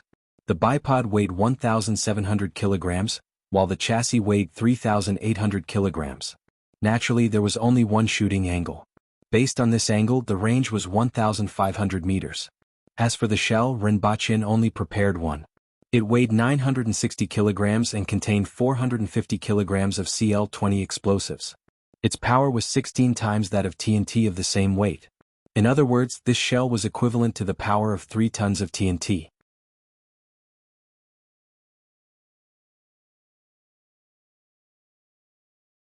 Chapter 691. Ren Baqin calmly watched as the craftsmen from the Ministry of Works installed the mortar. The base weighed close to 2 tons and 2 people could carry it. Home of 2 feet weighed 1,700 jin, and 1 person could carry it on his shoulders. Sometimes, Ren Baqin felt that it was a waste of talent to not send these people to build the pyramids. All the parts were made by the Ministry of Works with the blueprints, and the card slots at the joints were all hand-hammered out. Although there were some minor problems, it was no big deal when it was installed. If there was a problem, such as the connection buckle being a little too big, the craftsman would hammer it down and rub it with an iron bar, and it would fit in. There was nothing wrong with the saying that strength creates miracles. It took half an hour for the mortar to be installed. Your Majesty, let everyone retreat, Ren Baqin said. The Empress shifted her gaze away from the manga and narrowed her eyes as she looked at his face. The sunlight behind Ren Baqin was somewhat dazzling. We're already so far away. Isn't that enough? The Empress asked as she pointed at the concrete cube in the distance. It's too close. I'm afraid of an accident. It's best to retreat 2,000 steps, Ren Baqin said. In order to make it easier for them to watch, they stood no more than 200 meters away from the concrete block. It was too close and it was too easy for them to be accidentally injured. Furthermore, most of the components of this mortar were manufactured in Dayo. If something went wrong, such as the landing point being slightly off target, he was afraid that half of the imperial court would be wiped out. The Cardinal Heaven bigwigs would be fine, but half of the officials would be dead or injured. Even if there were no problems, the destructive range of the fragment was not small, and it would definitely include this place. The Empress looked at him suspiciously and asked, "Don't tell me you used a nuclear warhead?" With regards to the might of a nuclear bomb, the Empress was still extremely fearful. That thing wasn't something that a human could withstand head-on. If she was far away from the explosion, she was confident that she could escape. If she had been too close to the explosion site, she could clearly remember the video and photos she had seen at the time. The consequences would have been very serious. It's not a nuclear bomb. That control is too strict. They won't let go no matter what. However, the power of this cannonball isn't weak. Otherwise, how can everyone be convinced? Ren Baqin said. The Empress looked suspiciously at Ren Baqin again before calling Xenger over. Get everyone to take 1,500 steps back. Yes. Xenger didn't ask any questions and turned around to make the arrangements. After that, the crowd at the back started to get chaotic. Although they didn't know what His Majesty had planned, they gradually retreated. Could it be that that person's moves are too powerful, and Your Majesty is afraid of hurting us? Lu Ruiyao said in a strange tone as she walked backward with her hands behind her back. Who knows? Hong Xian said indifferently. There must be a reason why His Majesty made such arrangements.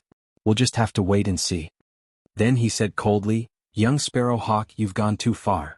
You even dare to question His Majesty. Lu Ruiyao was stunned for a moment, then she said softly, I'm sorry. It's not that I'm sorry. It's just that you're in danger. Hong Xian shook her head and warned. I'll be careful. After everyone had retreated to the back, Rinpoche got someone to clear the space in front and behind the mortar. He then opened the box and carefully took out a mortar shell that was the size of a human. Although he knew that this thing wouldn't explode easily, holding such a big bomb made him feel uneasy. Under everyone's gaze, Rinpoche carefully stuffed the human-sized cannonball into the cannon barrel. He then took a few steps back and shouted, "Sure who?" "Sir." Sure who stepped forward with a puzzled look on his face. Why was he being called at this time? "Pull this trigger when I give the order." Rinpoche pointed to a trigger on the side of the rear. "Understood." Sure who nodded. "Be careful," Rinpoche reminded him. After hearing this, Sure who immediately took it seriously. Rinpoche ran to the side for more than 10 meters, covered his ears with both hands and said, "Pull the trigger." Bang! There was a loud sound and everyone around felt the ground shake. Those with sharp eyes could see a black object rising into the sky along with the smoke. After all, the initial speed of this mortar shell wasn't fast. The group of people looked at the sky and then at the cube in front of them, waiting to see what would happen. After a few breaths, everyone vaguely saw a small dot fall from the sky and make the sound of a fist tearing through the air. Boom! The sound of the explosion was so loud that it almost deafened everyone. Following the explosion, everyone felt the ground shake violently, as if an earth dragon was turning over. In front of them, where there were originally 2 concrete cubes, a huge fireball mixed with smoke rose into the air. The shock wave set off a heat wave that rushed in all directions. It was like a grade 7 or 8 gale, causing some of the weaker people to lose their balance and crash into each other. Gravel flew more than 1,000 meters from the center of the explosion and smashed onto everyone, but they didn't seem to feel anything. Everyone stared at this unexpected scene with their mouths agape. Even Rinpoche, who was squatting at the side with his hands covering his ears, was ignored. It was like the end of the world, and it was completely beyond everyone's understanding. Even the most powerful person would not be able to unleash such a powerful attack. Whether it was Tong Jinye, Tu Wan, Qin Chuan, the Zhang family or Qingyun Sword, who was leaning against the city wall and watching this scene, the students of the academy and Hong Xian's small group, they were all speechless when they saw this scene that was beyond everyone's imagination. Everyone was stunned. Even everyone in Lan City was alarmed by the news. After all, the explosion was too close. It was only 2,000 meters away from Lan City, and the strong tremors could even be felt on the other side of the city. Not to mention the deafening sound that sounded like the wrath of God. When the smoke gradually dissipated, the concrete cubes in the distance had disappeared. Even the gravel that Tu Hong had smashed just now was gone. All that was left was a huge pit that had a radius of more than 10 meters. There was not a single blade of grass within 100 meters of the pit, and even the trees that were 100 meters away had been broken. Outside the city there was complete silence. Then there was the sound of people gasping. "Your Majesty, I'll go and take a look." Tong Jinye's eyes seemed to be emitting light. In a flash, he appeared in the distance, but he quickly ran back every few seconds with smoke coming out from his beard. "Hot, hot, it's too hot." Tong Jinye patted his beard as soon as he landed. Then he asked Feng Ho pitifully, "What happened to my beard? This old man seems to smell something burning." "Shave it. It's hopeless." Feng Ho snapped out of his shock and looked at Tong Jinye. His beard had curled up. At this time, everyone came back to their senses. It was a mess outside the city and everyone was discussing the scene just now in shock. Everyone knew that Rinpoche definitely had a trump card, but no one expected it to be such a big one that they were all shocked. After another 2 hours, the temperature at the center of the explosion slowly dropped, allowing everyone to get closer. Everyone gathered around and saw that there was a huge pit with a radius of 50 to 60 meters and a depth of more than 20 meters. This power wasn't just big, but it was simply terrifying. After marveling at this terrifying destructive power, everyone's faces gradually became strange. A huge concrete block was in the pit. It wasn't too big and was only a quarter of an intact block.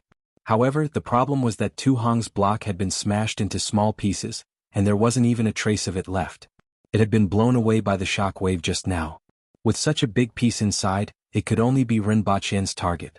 If both parties competed in making pits in the ground, Rinpoche would undoubtedly be the winner. There was no doubt about the power of the attack just now.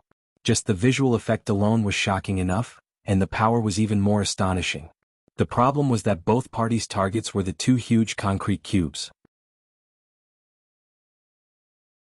In other words, Rinpoche used an extremely destructive attack that exceeded everyone's imagination.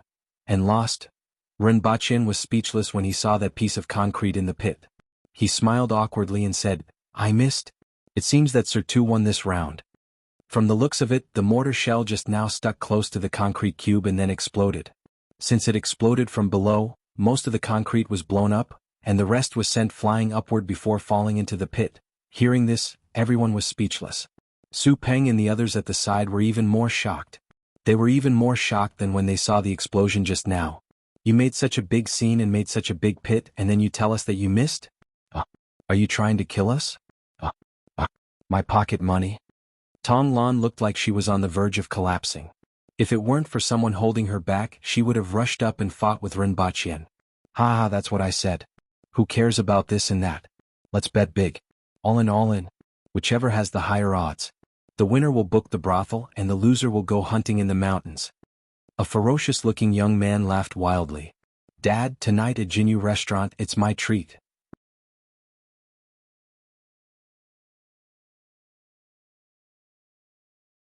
Chapter 692. The match between Rinpoche and Tu Hong was finally over. When the results were out, some people were happy while others were sad. The students from the academy looked miserable. Almost all of them had lost and were gnashing their teeth in anger. They wanted to fight Rinpoche to the death. The ones who were happy were Hong Xian and the others, or the people from the Protectorate of the North and the Protectorate of the South who were in charge of affairs in Lan City. They had made a small profit this time. Although this amount of money wasn't a lot for the two protectorates, it was still very useful. Most of the people returned with different thoughts in their minds. In any case, these matches allowed many people to see the effects of external objects. They weren't as unbearable as they had always thought. Especially in the last match, although Rinpoche's shot was off target, it could be said that it was a glorious defeat. In terms of destructive power alone, it was shocking and much more important than Rinpoche's previous reputation as a poison warrior. Even in a crowded situation, the number of people killed by this bomb was only a fraction of the number of people who were poisoned to death. Even experts like Tong Jinya and Qin Xuan couldn't create such a huge pit with a length and width of 50 to 60 meters and a depth of 20 meters, but Rinpoche did it as an ordinary person. Under special circumstances or carelessness, even a Cardinal Heaven expert would be seriously injured or even killed by this attack.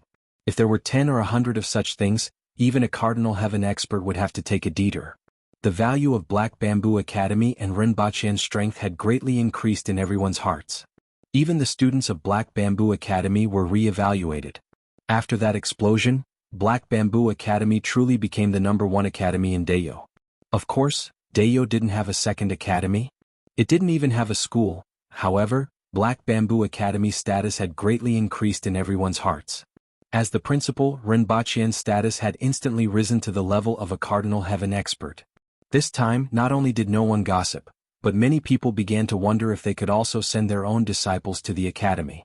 In any case, besides practicing martial arts, they usually went around fighting. Going to the academy wouldn't affect their martial arts training and could even learn some things from Rinpoche. Over the next few days, the news and results of the duel between Rinpoche and Tu Hong began to spread throughout Lan City. After all, the explosion was too loud and could be said to have alarmed the entire city. It was impossible to hide it even if one wanted to. For the next few days, there were people discussing it on the streets and alleys. Many people even specially went to the outskirts of the city to see the big pit. When they found out that it was created by Rinpoche, they were all astonished. The commoner disciples of the academy became celebrities for a few days in a row. When they returned from school, they were surrounded by a group of people asking all sorts of questions. Some were curious about Rinpoche, some were inquiring about what they learned from the academy, and some were inquiring about how to enter the academy.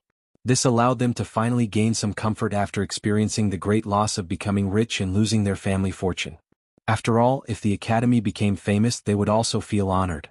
More directly, the treatment they received in and out of the street every day was different. This was something everyone could feel.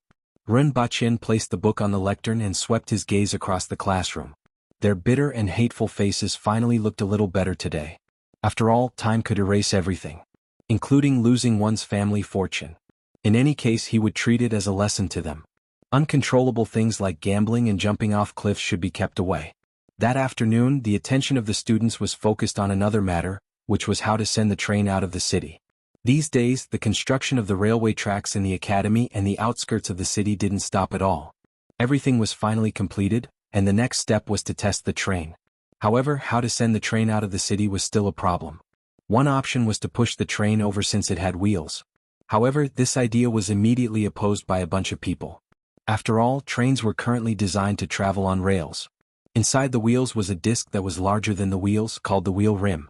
If the train was pushed all the way over, the wheel rim would be scrapped. Furthermore, due to the thickness of the wheel rim and the weight of the train, it was estimated that all the stone slabs along the way would be crushed. Therefore, the best method was to dismantle the train and send it over separately or simply carry it over. As for using an ox cart to transport it, the problem was the same as pushing the train over. All the stone slabs along the way would be crushed. Furthermore, whether the wooden wheels could withstand the weight was another matter. Everyone thought that the train's weight of 6,000 to 7,000 kilograms wasn't a problem, so they simply carried it over. As for the candidate to carry it, Qing Lian was the first choice. She was from Great Xia and didn't get along with everyone. Even after school ended, no one knew where she went. Furthermore, she wasn't very strong. It's best to have an expert on board to share the burden of the others, someone said. Naturally, the experts in the academy were Shurgan and Tong Lan. Tong Lan sat on the train and swung her legs. When she heard what the others said, she immediately stuck out her flat chest and had a proud expression that said, "I won't carry it even if you come and beg me." However, everyone knew that this was her character. If she really had to do it, she wouldn't be careless. Forget about Tong Lan. She's too short. She won't be able to reach it even if she raises her hands, Shurgan said with a smile. Tong Lan, who was on the train, immediately stiffened. She was completely frozen. Too short, too short, too short. These three words struck Tong Lan like lightning. She was crispy on the outside and tender on the inside. "What did you say?" Tong Lan glared at Shurgan fiercely. Shurgan raised his bent hands and said unhurriedly, "Can you reach this height?" Looking at the height of Shurgan's hands, Tong Lan's face turned green. This was because she really couldn't reach it. Her height only reached Shurgan's chest. When she raised her hands, she was only slightly taller than Shurgan's head. "All right, let's arrange the rest of the people now." Shurgan laughed. Tong Lan gritted her small canine teeth and had the intention to kill someone. In the end, apart from Qing Lian and Tong Lan, everyone else was divided into 3 batches. Each batch consisted of 10 people and had to take turns every once in a while. Seeing that everyone had broken the courtyard wall and carried the train out, Tong Lan frantically shouted 3 times in the courtyard, "Ah! Is it my fault that I'm short? Is it my fault that I'm short?" After everyone sent the train out of the east gate, they began to rejoice that their decision to carry the train was indeed correct. It was nearing the rainy season and it rained every 2 or 3 days. Even the official roads outside the city would sink into the mud, not to mention that the position of the railway was slightly off. Thus, the journey was filled with mud and water. It took half a day to carry the train to its position. There were railway tracks inside and wooden fences surrounding it. There were also many soldiers guarding it. Otherwise, with so many railway tracks, it would have long been carried away. For the next few days, everyone modified the train and checked the condition of the railway tracks. They also added a shed to the back of the train to block the rain and a carriage to load coal.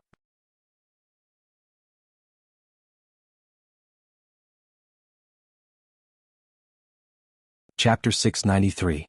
Clang clang clang clang clang. The noise was accompanied by the vibration under his body, making him feel like he was going to fall apart at any time. In an open space surrounded by fences outside Lan City, there was a circle of rails with a diameter of 400 meters. A train pulling 2 wooden carriages was running along the rails, making clanging sounds continuously. Ren Baqin, the Empress, and the rest were in the second carriage behind the train. The wind blew against their faces as the smoke from the locomotive drifted. "It's much faster than an ox cart," Zhu Yan, the Minister of Justice, said as he felt the wind. "It's also much steadier," everyone said. With the roads in this world, coupled with the wooden tires and shock absorbers, even riding in the city required extremely strong buttocks, let alone outside the city. After leaving Lan City, it would be a disaster if the ox cart sped up a little. It could even make one vomit out their internal organs. "It's just that the smell is too unpleasant," Yu Shang, the Minister of Agriculture, said as she covered her nose. "After all, there are advantages and disadvantages." Ren Baqin smiled and then introduced it to everyone. "This kind of train can travel 70 kilometers in an hour and 140 kilometers in 2 hours. It can travel up to 1,680 kilometers in a day and only takes 2 days to travel from Lan City to the Protectorate of the Northeast or the Protectorate of the North. This is only the current speed. It can continue to increase in the future and even double. So fast? Doesn't this thing need to rest? Someone immediately asked in surprise. This isn't a living thing, so it doesn't need to rest like livestock. As long as there's enough coal, it can maintain this speed, Rinpoche explained to everyone. Also, this kind of train can carry a lot of cargo. It's made of metal, and the load of one carriage is equivalent to about 60 ox carts. It can pull dozens of carriages, which is equivalent to the load of more than 4,000 ox carts. It doesn't require that many people and doesn't consume that much rations. Not only can this kind of train carry a lot of cargo, but it can also be used to transport troops. It only takes 2 days to send tens of thousands of troops to the Protectorate of the Northeast and the Protectorate of the North, which also saves a lot of time and rations. This is especially true when there's a war. Whether it's speed or load, it's completely incomparable to an animal cart. More importantly, with this thing, it will be much easier to rule the Yun nation. No matter what happens there, they can respond and deploy troops in a timely manner. All kinds of resources from the Yun nation can also be transported back in large quantities. Hiss. Everyone sucked in a cold breath. The crowd might not be very clear about the concepts of load and speed, but when it came to the load of more than 4,000 ox carts in the time of 2 days, everyone immediately had a relatively clear idea. One had to know that a carriage of fork-horned cows weighed no more than 500 kilograms, and their speed was even slower. They could only travel a little more than 100 kilometers a day. In other words, a train running for 1 day was equivalent to 4,000 ox carts traveling for 10 days. The amount of manpower, material resources, and rations needed for this was an astronomical figure. Even the Aboriginals understood the value of time. With such a contrast, everyone present was shaken and beaming with joy. It was as if they could drive a train straight to the Yun nation the next day. Principal Ren's words are very moving, and I'm also very moved.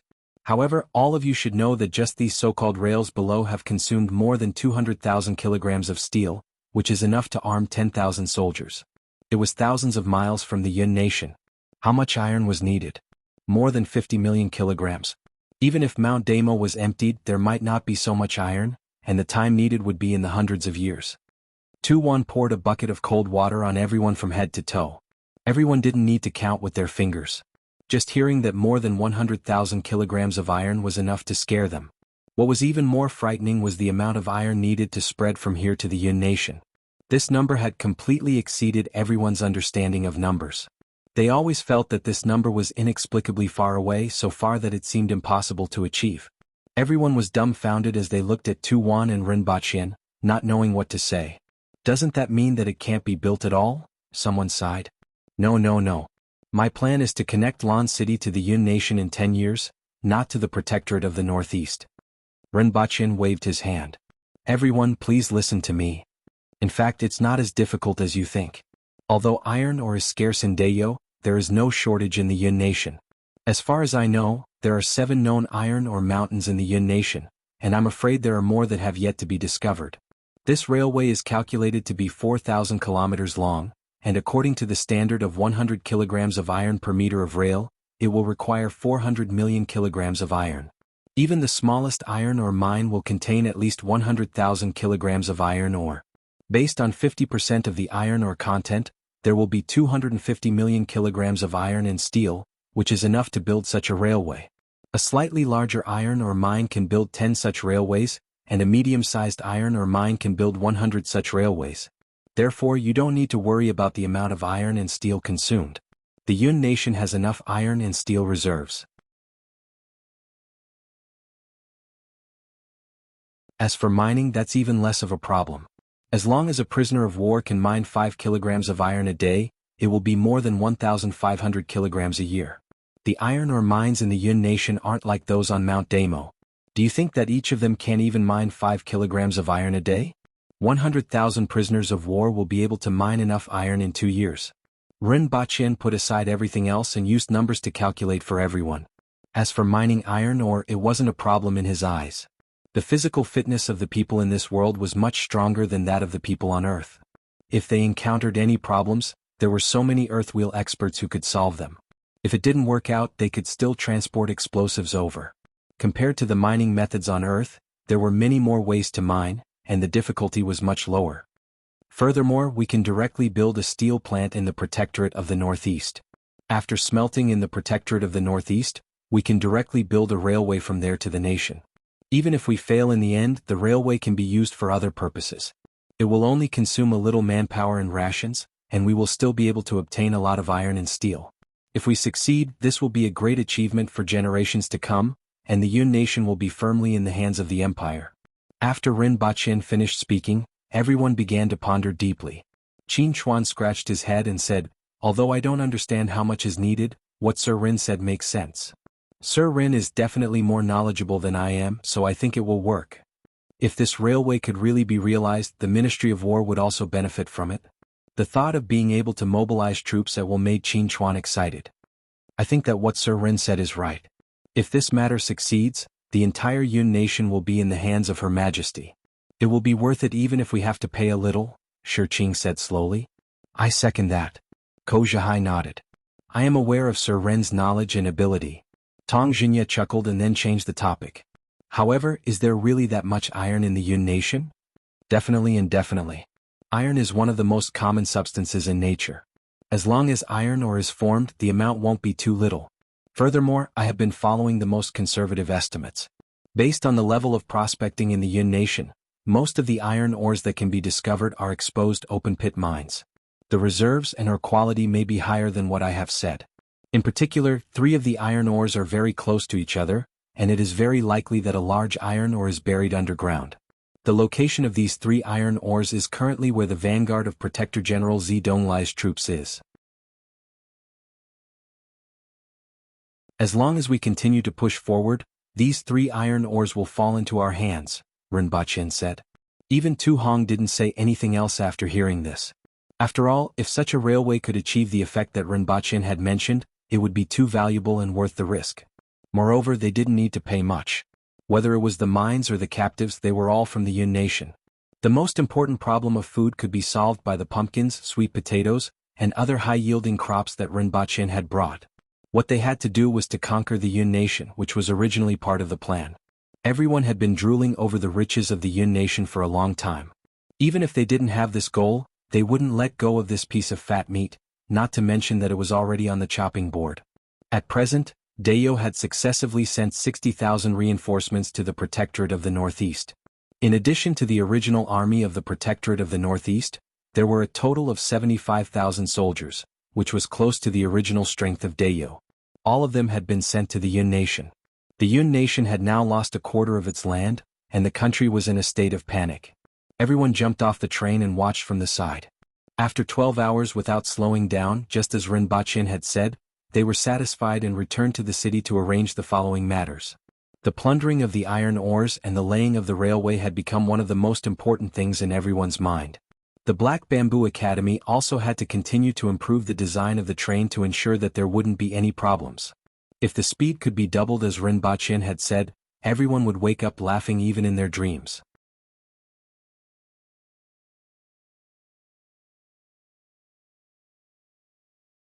Chapter 694.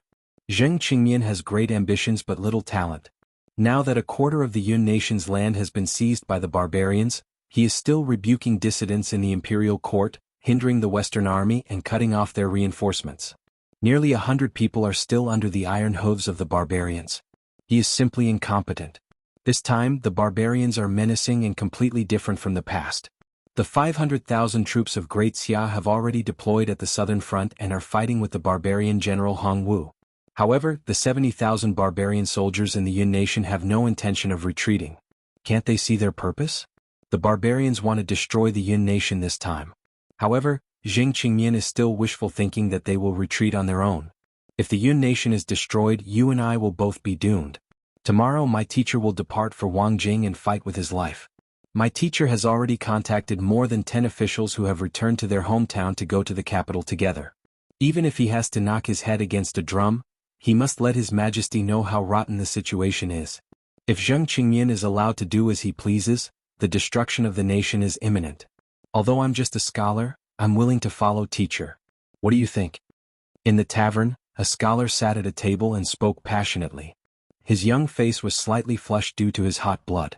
"I'm not talented, but I'm also willing to follow teacher Jingshan." A scholar opposite him immediately cupped his hands. "Let's go together. I'd rather die than wait here to be trampled by the barbarians," the others said passionately. The scholarly spirit was vividly written on the few of them. "Good." A burly man at the table next to them slammed the table and cheered. "Everyone, although I can't go, I admire all of you. This pot of wine is a toast to all of you." As soon as he said this, many people around him followed suit, which immediately made the scholars excited.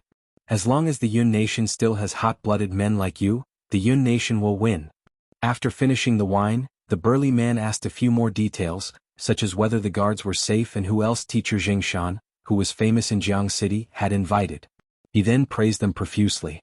After a while, he went downstairs and circled around the city twice before entering a remote courtyard. He recounted everything that happened in the restaurant in full detail. "Sir, what do you think?" In front of him was a middle-aged man in his 40s. He had a broad forehead and looked like a typical member of the Jing tribe. However, he didn't look much different from the people of the Yun nation. No one would be able to recognize him if he wore a bamboo hat. Although the higher-ups didn't say it, judging from the current situation, I'm afraid that the Yun nation is really going to be destroyed. There's an earth wheel expert among their guards. It seems like I have to deal with them personally. Tomorrow keep an eye on their departure time en route, then kill them. Don't let them go to Wang capital. After the burly man left, the middle-aged man wrote another letter and sent it out on horseback. The next day, a group of carriages, horses, and a dozen or so scholars left Dongqing. However, at noon the next day, someone found their corpses 100 miles away. When the news came back, everyone in River Town was shocked. Jing Qingmian actually had so many eyes and ears. They had just set off and were intercepted by his men. Well done. Ren Baqin was quite happy to receive the news from the northeast. He then returned to the palace and handed the paper to the Empress, who was reading comics. "Those people did a good job. Although they acted on their own, I still want to praise them. The value of incorporating these people has already been realized. With such a group of people, many things have become much easier. If they awaken the Yun nation, it will be a little troublesome. We have only occupied a quarter of the territory. If the Yun nation mobilizes the whole nation, our casualties will be much higher. Although this will happen sooner or later with more and more cities falling, it will be too late by the time they react. You can't kill someone with 2 fingers. The Empress stretched out 2 fingers and gestured in front of her. "I think they can." Ren Baqin spread out his hands and laughed. "Well, your majesty is right. However, the strength of 2 fingers isn't as strong as a fist." The Empress retracted her fingers and said faintly, "I understand what you mean. These people have done a good job. I'm clear about rewards and punishments, and I will give them the rewards they deserve. With your majesty's words, they won't be risking their lives and working hard in the Yun nation." Ren Baqin picked up a fruit from beside the Empress's couch and put it in his mouth. It was already June and it was the rainy season. The occasional rainstorm didn't reduce the heat in Lan City, but made it even more stuffy. After the train was shown to the court, everything was going on in an orderly manner. The students at the academy were listening to the class while improving the train. Ren Baqin had completely handed over these tasks to them. Even though their progress was slow, their gains were still huge. In addition, the other thing they needed to do was to develop a thermal generator under Ren Baqin's guidance from time to time. In fact, the principle of a thermal generator wasn't complicated, and it was easy to achieve initial results. The more important thing was to improve the conversion efficiency and the degree of stability. With the example of the train, many students were quite happy and plunged into the research of the generator. This research, in turn, prompted them to take the initiative to learn. They flipped through the books in the library, and every little bit of progress made them extremely excited. At present, the students at the academy and the outside world had become 2 completely different circles. They had become an isolated tower. The things that the students at the academy played with were completely unknown to the people outside. They were no longer interested in the things that the people outside played with. In front of them was a brand new world full of unknowns, and every once in a while, they would discover something new in this world. The more they knew, the more problems they would encounter, and the more problems they would solve. These new problems and gains would make them even more excited to continue climbing the mountain.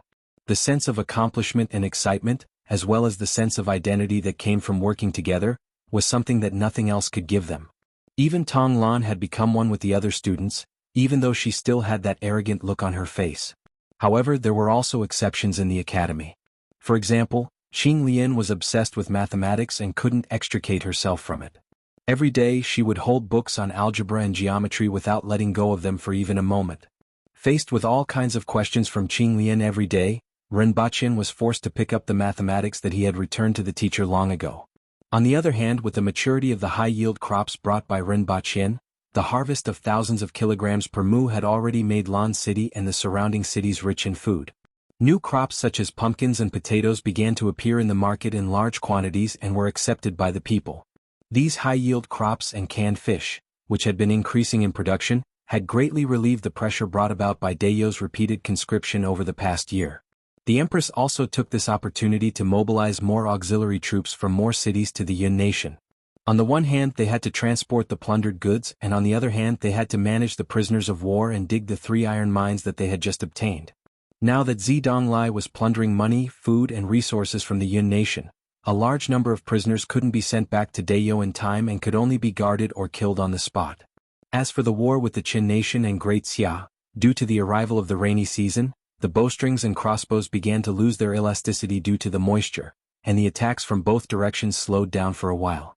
In other words, the originally loud thunder but little rain gradually began to develop into a situation where they were just bystanders. For this reason, Ren Baqin had no choice but to give Su Qing another batch of stink bombs to remind everyone in Great Xia. For Ren Baqin, the most important thing was that he was getting closer to breaking through the last visualization of Rui visualization, the visualization of metal.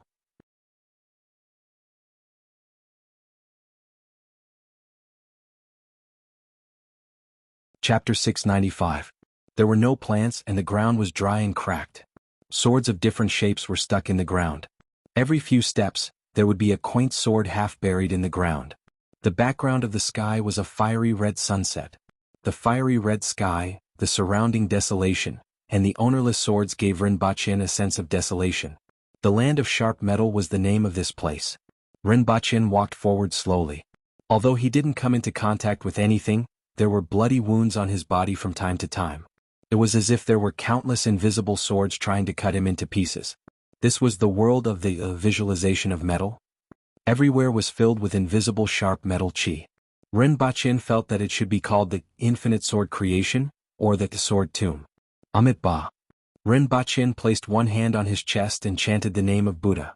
He emptied his mind and seemed to be able to reduce the pain on his body by doing so. The pain of being cut by sharp blades was everywhere. Ren Baqin suddenly felt a chill in his crotch. The calmness in his heart was suddenly broken, and his whole face was distorted. Damn it! He pulled open his pants in fear and looked down. Fortunately, the string of treasures was still there. It was just that there were 2 small wounds on his body. After the chill, he began to feel a burning pain. Although the other visualizations also caused him to die from drowning in the visualization of water, being blown down by the wind and falling to his death from the visualization of earth, being burned to death from the visualization of fire, being roasted to death from the visualization of metal, and being burned to death from the visualization of metal. The sharp metal chi was everywhere and undetectable. Some stayed in place and waited for him to bump into it. Some were activated when he passed by the swords, and he didn't know where the next cut would come from. Ren Baqin often felt a chill in his crotch which made him feel cold from head to toe. He could tolerate other things but not this. Every time he entered the visualization of metal, the positions of the swords and the positions of the sharp metal chi were different. Ren Baqin couldn't figure out the pattern and could only try his luck as he walked forward. Moreover, the process of dying in the land of sharp metal was extremely long. Almost every time, they would walk for an unknown amount of time before they ran out of blood and returned to the real world. After fastening his pants, he walked forward for a long time. Not a single part of his body was intact, and half of his left palm was missing. Ren Baqin staggered forward. The loss of blood had made his strength weaker and weaker, and his vision had started to blur. Ren Baqin placed his hand on the hilt of the sword beside him. The tanned leather was very delicate to the touch. However, a ray of sword chi shot out from the hilt and pierced his right hand. However, he didn't seem to notice anything. He just stared at an empty space 100 meters in front of him. The empty space was surrounded by densely packed ancient swords, and there was only one sword in the middle of the empty space. It was like the Emperor of Swords, standing alone and accepting the worship of the other subjects. Rinpoche knew that as long as he pulled out the sword, he would be able to pass the visualization of metal. He struggled to move his feet and walked for another 10 meters. Suddenly he felt a sharp pain in his foot and half of his foot was missing. Rinpoche couldn't stand still and fell to the ground. He crawled for another 10 meters before his vision turned black. When he opened his eyes again, he was back in the room in Pingle Park. Rinpoche didn't say anything else. He first took off his pants to take a look and checked again. After confirming that there was no problem with the function, he was relieved. He was always worried that he would come out of the visualization of metal one day and realize that he was impotent. For example, he had heard a lot of experiments like binding a person blindfolded, making a cut on the wrist, and then using a water pipe to drip water just like letting out blood. In the end, the person died. Fortunately, Rinpoche's worries didn't come true. However, Rinpoche knew that after practicing the Rui visualization, his tolerance for pain was extremely high. For example, something like a bone fracture. If it was in the past, he would have been in so much pain that he wished he was dead. However, as his cultivation progressed, he didn't seem to take it seriously. Even if he was accidentally pushed by the Empress and suffered a bone fracture, he just looked miserable and didn't feel much emotional. In addition, his reverence for death was getting lower and lower. The world of the Rui visualization began to affect his perception of death. Although he clearly knew that death in the real world wasn't like the Rui visualization, it was also another beginning. However, everything in the Rui visualization was too real. That kind of feeling of death was too real. Regardless of whether it was drowning, falling, burning, or bleeding to death after experiencing death countless times, it was very difficult for him not to be affected. The result was that he had died too many times in the Rui visualization. No matter how miserable the way of dying was, he had tried it countless times. He began to lose his reverence for death, whether it was himself or other people. He didn't know whether these changes were good or bad. Although the practice of the Rui visualization wasn't as arduous as other martial arts techniques, with the help of a large number of medicinal herbs, the speed of cultivation could be said to be much faster than those geniuses with exceptional talent. In just 1.5 years, he went from an ordinary person to the threshold of the earth wheel level. However, there was such a huge problem that he didn't know if it was a hidden danger or not. Perhaps he would only understand what kind of impact it had on his future when he looked back on it a long time later. After waking up, Rinpoche went out and kicked Tian Tian and Gun Gun, who pounced on him with their mouths full of fangs. He also kicked Ting Ting, who was dizzy and disoriented. Then he started his daily routine as if nothing had happened. The death in the visualization of metal, and the realization at that time could be recovered as long as he slept and didn't have any impact on himself. After all, after such a long time of practice, he already knew how to adjust himself. He had to admit that many things from those baldies were quite useful. Although Rinpoche only thought of the phrase, Amitabha Buddha, when he killed people or when he was killed in the Rui visualization, Rinpoche pondered for a while. He seemed to have the title of Bodhisattva and didn't know how that little monk was doing. At noon that day, Rinpoche received a letter from the little monk asking for help. This made Rinpoche feel that he had the gift of foresight or the gift of a crow's beak. Bodhisattva, there's nothing to eat. Xingrua is about to starve to death. However, the teachings of Buddhism have not been passed down and the benefactress has not understood the wonders of conversion. Xingrua still has to be saved. Bodhisattva, please send some food. Note, food for 1,000 people. Looking at this message that came out of nowhere from Tianjin Basin, Rinpoche scratched his head. Back then, didn't his master ask him to snatch a man from the benefactress? How did it become about converting the benefactress? What exactly happened to this little monk Xingrua? After a series of inquiries, Rinpoche didn't know whether to laugh or cry.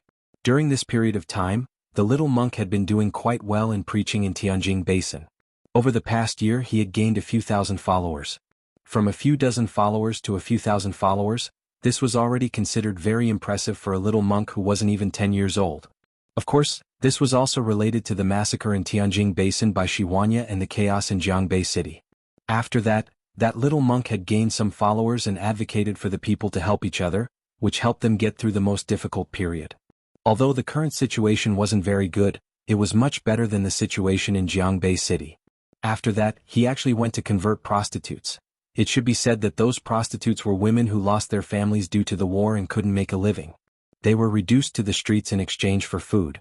They were also a group of pitiful people.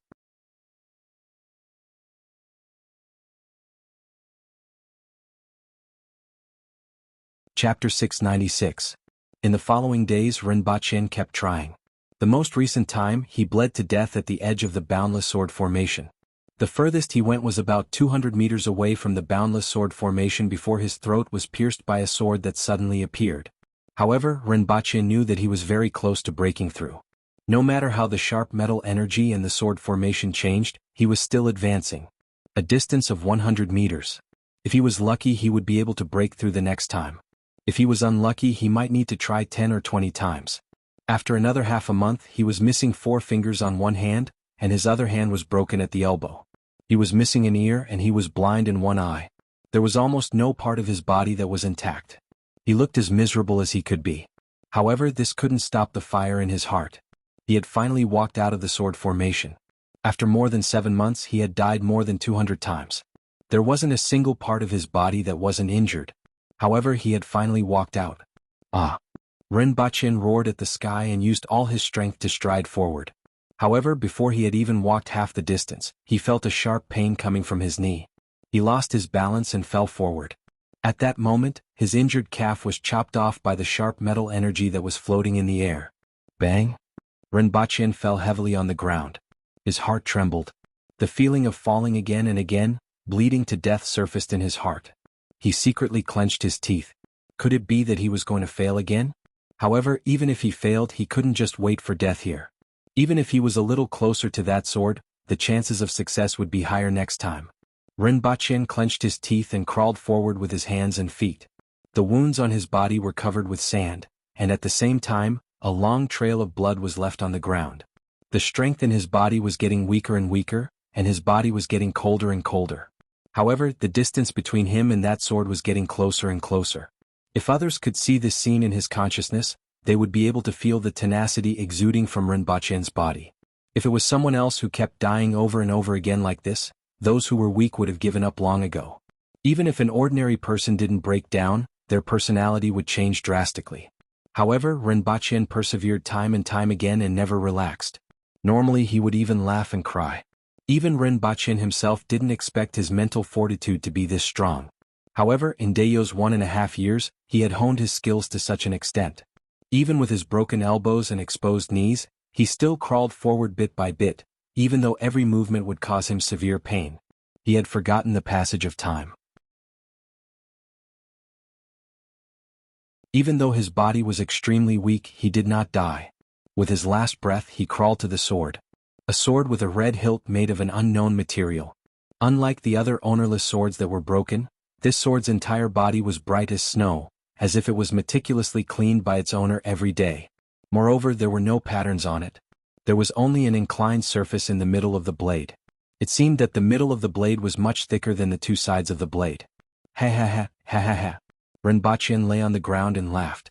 The sword was right in front of his fingertips, and his fingertips could almost feel the coldness of the blade. He could finally touch it. Stand up, stand up. Rinpoche mumbled softly after he had laughed enough. He used the hand that was missing 3 fingers to support his body and slowly lifted his upper body. He then realized that he was completely unable to stand up due to his missing left arm and leg. Rinpoche gritted his teeth and used his broken arm to support himself on the ground. The pain of his flesh rubbing against the sand and gravel on the ground, as well as the pain from all over his body, almost made him groan in pain. The simple action of getting up took him a full minute. Blood and sweat continuously spilled on the ground below him. If he moved a little slower the pain might be less, but it would take too long. Rinpoche didn't know how long his current body could hold on. He struggled to kneel on the ground and pressed his broken knee to the ground. Rinpoche was finally able to reach for the hilt of the sword. He could touch it with his hand and it felt moist just like skin. Whether it was the texture or the texture, it made Rinpoche feel that the sword hilt was wrapped in blood-stained human skin. Ha! Rinpoche let out a long breath that reeked of blood. All that was left was to pull the sword out. Rinpoche tried hard to lift his arm, but the sword didn't budge an inch. He tried 3 times in a row and used up most of his remaining strength, but the sword still didn't budge an inch. I don't have enough strength. I have to stand up, Rinpoche muttered to himself while gasping for air. The blood loss and pain made it very difficult for him to breathe. Rinpoche used 2 fingers and his palm to firmly hold the sword hilt. He shifted his center of gravity forward and used his hand to support his body to stand up. Chi! To his surprise, the sword was actually pressed down by the strength of his body. It was as if it had pierced through something below and made a soft sound. Hee hee hee. Ren Baqin laughed inexplicably. He always thought that he had to pull the sword out. Ever since he saw the sword, he had this feeling. In the end, he actually had to press it down. If he had arrived here in one piece, he didn't know how much effort he would have had to put in to realize this. He was really lucky. As Ren Baqin thought about it, he couldn't support his body anymore and fell to the ground. His consciousness became more and more blurry, and he could return to reality at any time. Rumble. The sky was shaking, the earth was shaking, and everything in this world was shaking and collapsing. The sky was full of cracks and the earth was peeling off piece by piece. This world seemed to be floating in the air. Now that the layer supporting the world had been pierced, the world began to collapse and peel off. When this world peeled off to the end, it scattered like fragments, leaving only a boundless void. All of Ren Baqin's senses were deprived. His sight, hearing, smell, touch, strength, pain, and even the feeling of the passage of time. Except for his slow thinking, everything else was gone. He floated in the darkness just like that. In the outside world, Ren Baqin's body was also undergoing changes. The lungs corresponding to gold began to undergo an inexplicable change the moment he broke through. The impurities in his lungs were removed, and Ren Baqin, who had lost consciousness, spat out mouthfuls of black mucus. These were the impurities that had been stuck in his lungs for so many years. They were stripped off and expelled from his body during this change.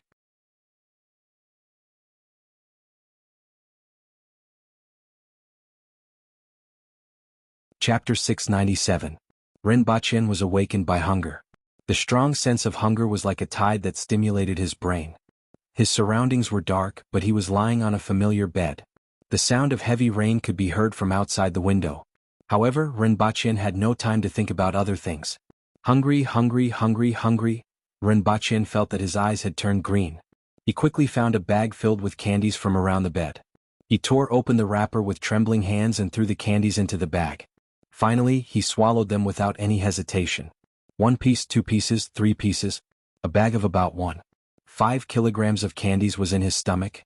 The burning sensation in his stomach didn't diminish at all, and his brain was still sending out signals that he needed to eat. Ren Baqin flipped over and landed on the ground like a ghost. He staggered, stabilized his body with great difficulty, and hurriedly pushed open the door and ran out. When his gaze landed on Tian Tian and Gun Gun, who were hiding from the rain under the eaves, he felt as if he had seen delicious food. A large amount of saliva was secreted from his mouth before he swallowed it. Fortunately, although the 1.5 kilograms of candies didn't alleviate his hunger, it allowed him to retain his ability to think. Otherwise, if he had rushed out as soon as he woke up, he reckoned that he would only see a floor of bones when he woke up the next day. Ren Baqin's figure floated into the rain, leaped over the wall, and headed straight for the imperial kitchen. Ever since he woke up, he had felt that his body was as light as a feather. Originally, he could only jump about 10 meters, but now he could easily jump 20 to 30 meters, which almost made him crash into a tree. However, he only pressed on the tree with one hand to slow himself down. He flipped his body up, landed on a branch, and dashed forward again. "Who's there?" A shout came from the darkness.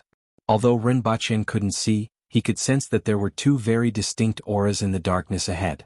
In the past, it was extremely difficult for Ren Baqin to detect them. Now, he could easily sense that there were 2 people there and could even sense their approximate strength. Is this an earth wheel expert? Ren Baqin thought to himself. He then said in a deep voice, "It's me, the principal of the Black Bamboo Academy." As soon as he spoke, he was slightly stunned. This voice didn't seem to belong to him. It was deeper than his own voice and it sounded a little hoarse and torn. "Sir Ren?" someone asked in the darkness. "It's me." Ren Baqin jumped down from the tree and gradually saw the 2 guards in the dark. "Who are you?" Their expressions changed when they saw Ren Baqin. The steel sabers in their hands slashed at him gracefully. "Ren Baqin, can't you 2 recognize me?" Ren Baqin retreated as he endured the hunger that never stopped. With a light leap, he landed on the wall behind him. However, the steel sabers of the 2 men followed him like a shadow, even splitting the rain in the air. "What kind of demon is this? How dare you impersonate Sir Ren?" Ren Baqin leaped, and with a bang the entire wall was split apart by the 2 of them. If he had encountered such a situation in the past, he would probably have had to teleport back to Earth in an instant. However, even though the two of them were fast, he was able to grasp their movements in the dark and evade them. I'm Rinpochen. Can't you recognize me? Rinpochen frowned again. How could the Imperial Guards not recognize him? Even if you want to impersonate, you have to be more realistic. Look at you, which part of you looks like Sir Ren? Furthermore, if it was Sir Ren, he would have been killed by that slash just now, the duo shouted as they chased after him. Rinpochen was speechless. Following their shouts, people in other parts of the palace responded with long roars. As if a hornet's nest had been poked, figures appeared on the roofs and walls and quickly surrounded Rinpochen. Without saying a word, rays of sabers surged toward Rinpochen and joined in the strangulation. Damn you. Rinpochen was about to die from anger. He was already starving to death, but he still had to be entangled by them. He had just broken through to the earth wheel level, yet he was already strangled by these guards. It was simply a joke. However, facing the rays of sabers around him, Rinpochen felt a great sense of danger and had goosebumps all over his body. He clearly felt that there was an opening around him, but his body couldn't keep up with his brain at all. He could only watch helplessly as the sabers in the rain sealed off all directions around him. It was as if he would be split in half in the next second. Metal chain. Rinpochen shouted in his heart. If he didn't block them now, the Empress would be able to collect his corpse in a while. Furthermore, the metal chain often appeared. Even if those people couldn't recognize him, there would always be someone who could, right? As Rinpochen shouted in his heart, a chain popped out from the top of his head. When it realized that it was surrounded by steel knives, it was startled and straightened its body, just like how an animal would straighten its tail when it was frightened. Boom! A bolt of lightning struck down, and the metal chain suddenly became a lightning rod. Rinpochen, who was leaping in the air with the chain on his head, was struck solidly. F***ck your grandpa's. Rinpochen fell from the sky with smoke coming out of his mouth. He didn't expect that he would have such an unlucky day. After painstakingly attaining the earth wheel level, he woke up to be chased by guards and then struck by lightning. Rinpochen didn't know who to scold. He now understood the kind of bitter expert who thought that he was the best in the world after years of hard work, only to be smashed to death by a flying shoe as soon as he came out of seclusion. They were all people who had fallen from grace. Struck to death by lightning? It smells like it's cooked. The many guards who rushed over stopped their sabers and looked at each other. How unlucky was this person to be struck to death by lightning before they could do anything? However, this person was really courting death by sneaking into the palace. Someone has invaded. Inform the commander to come. Also, he pretended to be Sir Rin just now and went to check on him, the two guards immediately said as they recalled an important matter. This person isn't dead yet. Someone said after checking Rinpochen's breath. Watch him and wait for the commander to come. Xanja rushed over in a moment. Rain was dripping down her armor and her face was cold. Someone sneaked into the palace? How many people? Only one was found. However, this person pretended to be Sir Ren. I'm afraid that he's in danger, so I've already sent someone to investigate. Pass down the order to search the entire palace to see if he has any accomplices. Commander, Sir Ren is missing. Someone suddenly reported. What? Xanja was shocked. If Rinpochen was missing, it would be a big problem. The door to Sir Ren's room was open, but it seems that no one went in. There are no traces of water on the ground. With such heavy rain, it's impossible to sneak into Sir Ren's room without leaving any traces. It looks like Sir Ren left on his own. I followed the traces left by Sir Ren after he left the room. The rain was too heavy, so there were very few traces left. However, according to the direction, it should be here. As soon as he said that, everyone was instantly confused. But this person's voice, figure, and appearance aren't Sir Ren's. The two guards who were the first to arrive were dumbfounded. Everyone carefully sized up the person on the ground. The lightning strike just now had left only a few rags hanging on his body. His whole body was charred black and emitted the aroma of roasted meat. A metal chain mysteriously protruded from the top of Rinpochen's head. Xanja looked at this metal chain, and the coldness on her face instantly dissipated. Such a wretched metal chain, there was no one else.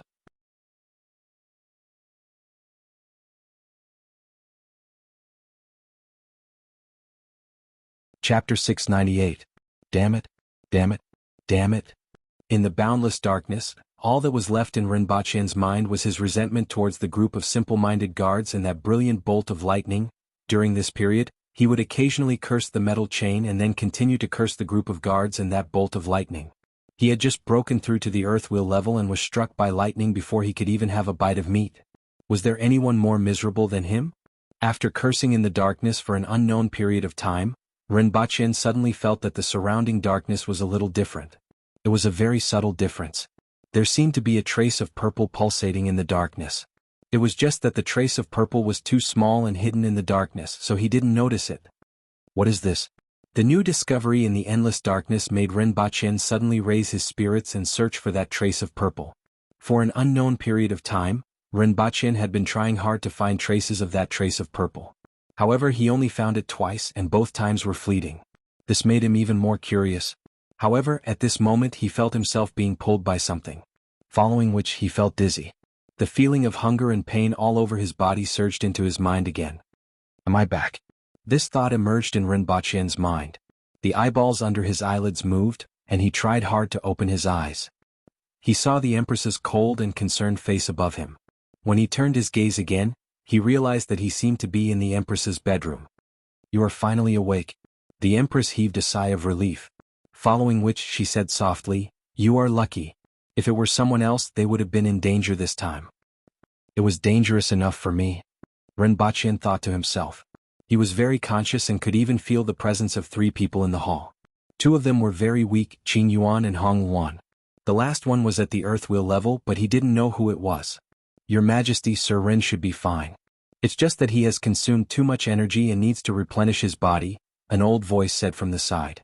I understand, the Empress replied. Following which, the sound of that person's footsteps could be heard. Water, meat. Rinpoche's lips trembled. He was about to go crazy from hunger. Drink this first. The Empress got Hong Yuan to help him up and got Qing Yuan to feed him a bowl of black juice. Just as it entered his stomach through his esophagus, it turned into a warm current that spread throughout his body. What followed after was an even crazier and crazier sense of hunger. Meat. Meat. Rinpoche felt so hungry that he could eat an entire 4-corned cow. Although he used to think this way when he was hungry, he usually only managed to eat a tail. But this time he really felt that he could eat a cow. Inform the imperial kitchen, the Empress instructed. Following which, she stuffed a fruit into Rinpoche's hand and said, Eat it first. Rinpoche raised his hand and finished the fruit in 2 or 3 bites. When he was about to reach for another one, he suddenly froze. In the past, people used to describe people's skinny hands as chicken claws. But he felt like he was stretching out a chicken's claw. The skin was sticking to the bones and there was almost no flesh left. Only the blue veins were moving up and down on the back of his hand. He stretched out his other hand and did the same thing. Rinpoche suddenly remembered that the guard couldn't recognize him previously. What have I become now? Rinpoche asked with a strange look on his face. Hong Yuan, bring me the mirror, the Empress instructed faintly. Following which, Rinpoche saw in the mirror a skinny skeleton with almost no flesh under the skin. Rinpoche originally weighed 100 kilograms, but now he looked like he was only 25 to 30 kilograms. The loose clothes hung on his body as if they were wrapped in a piece of cloth. His exposed skin was full of cracks, making him look even more terrifying. Also, there was a trace of purple in his eyes. This is me. I didn't expect that your breakthrough this time would be so dangerous. You actually transformed a large amount of flesh and blood into essence and circulated it in your 5 viscera. If it was any worse, I'm afraid you would have become a dried corpse, the Empress said softly with a trace of lingering fear in her voice. If it wasn't for the fact that Rinpoche had eaten a lot of natural treasures, used the best medicinal herbs for cultivation, ate the best food and was in peak condition, he would have become a dried corpse during this breakthrough. However, you will be able to recover after you eat more, the Empress said again. Rinpoche nodded, grabbed a fruit and stuffed it into his mouth. After finishing all the fruits in the Empress's bedroom, Rinpoche didn't know if it was because of the effects of the drink or the fruits, but he felt a little more strength in his body. I can't wait for them to finish cooking. I'll go to the imperial kitchen. Rinpoche propped himself up and said. The Empress grabbed Rinpoche's collar and went to the entrance of the bedroom in a flash. After a while, they arrived at the imperial kitchen. The Empress put Rinpoche on the ground and said, You're too light. Rinpoche didn't reply and staggered into the imperial kitchen. When he smelled the aroma of food being cooked, his eyes turned green. Amidst the cries of the imperial kitchen cooks, he picked up a piece of cooked meat and started gnawing on it. Do what you need to do. Hurry up.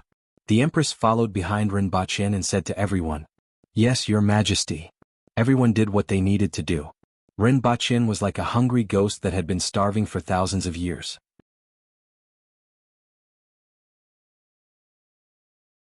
He ate a piece of meat in a few bites and immediately grabbed another piece of meat. In no time he had finished the meat that the Empress had prepared.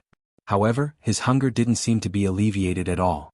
Rinpoche looked at the vegetables again. After eating a few mouthfuls he couldn't take it anymore. He picked up a piece of raw meat and started gnawing on it. When he had eaten more than half of the horned beef and jumping lamb in the imperial kitchen, he took the freshly prepared food and poured it into his mouth. He ate this meal from the time he woke up until the sky turned dark. The cooks in the imperial kitchen were so busy that they were drenched in sweat. They finished everything in the imperial kitchen and asked the imperial court to send a batch of meat over before Rinpoche was satisfied. Phew! Rinpoche heaved a long sigh of relief. The strength that he hadn't felt in a long time had finally returned. Furthermore, it was even stronger than before. Rinpoche felt that he could beat up the little Lolita now. At the same time, his body expanded from being a bag of bones to being inflated like a balloon. Although he hadn't reached his original size, he at least looked like a human instead of a skeleton wrapped in a layer of skin. The most important thing was that the crazy hunger was finally gone. "I'm finally alive."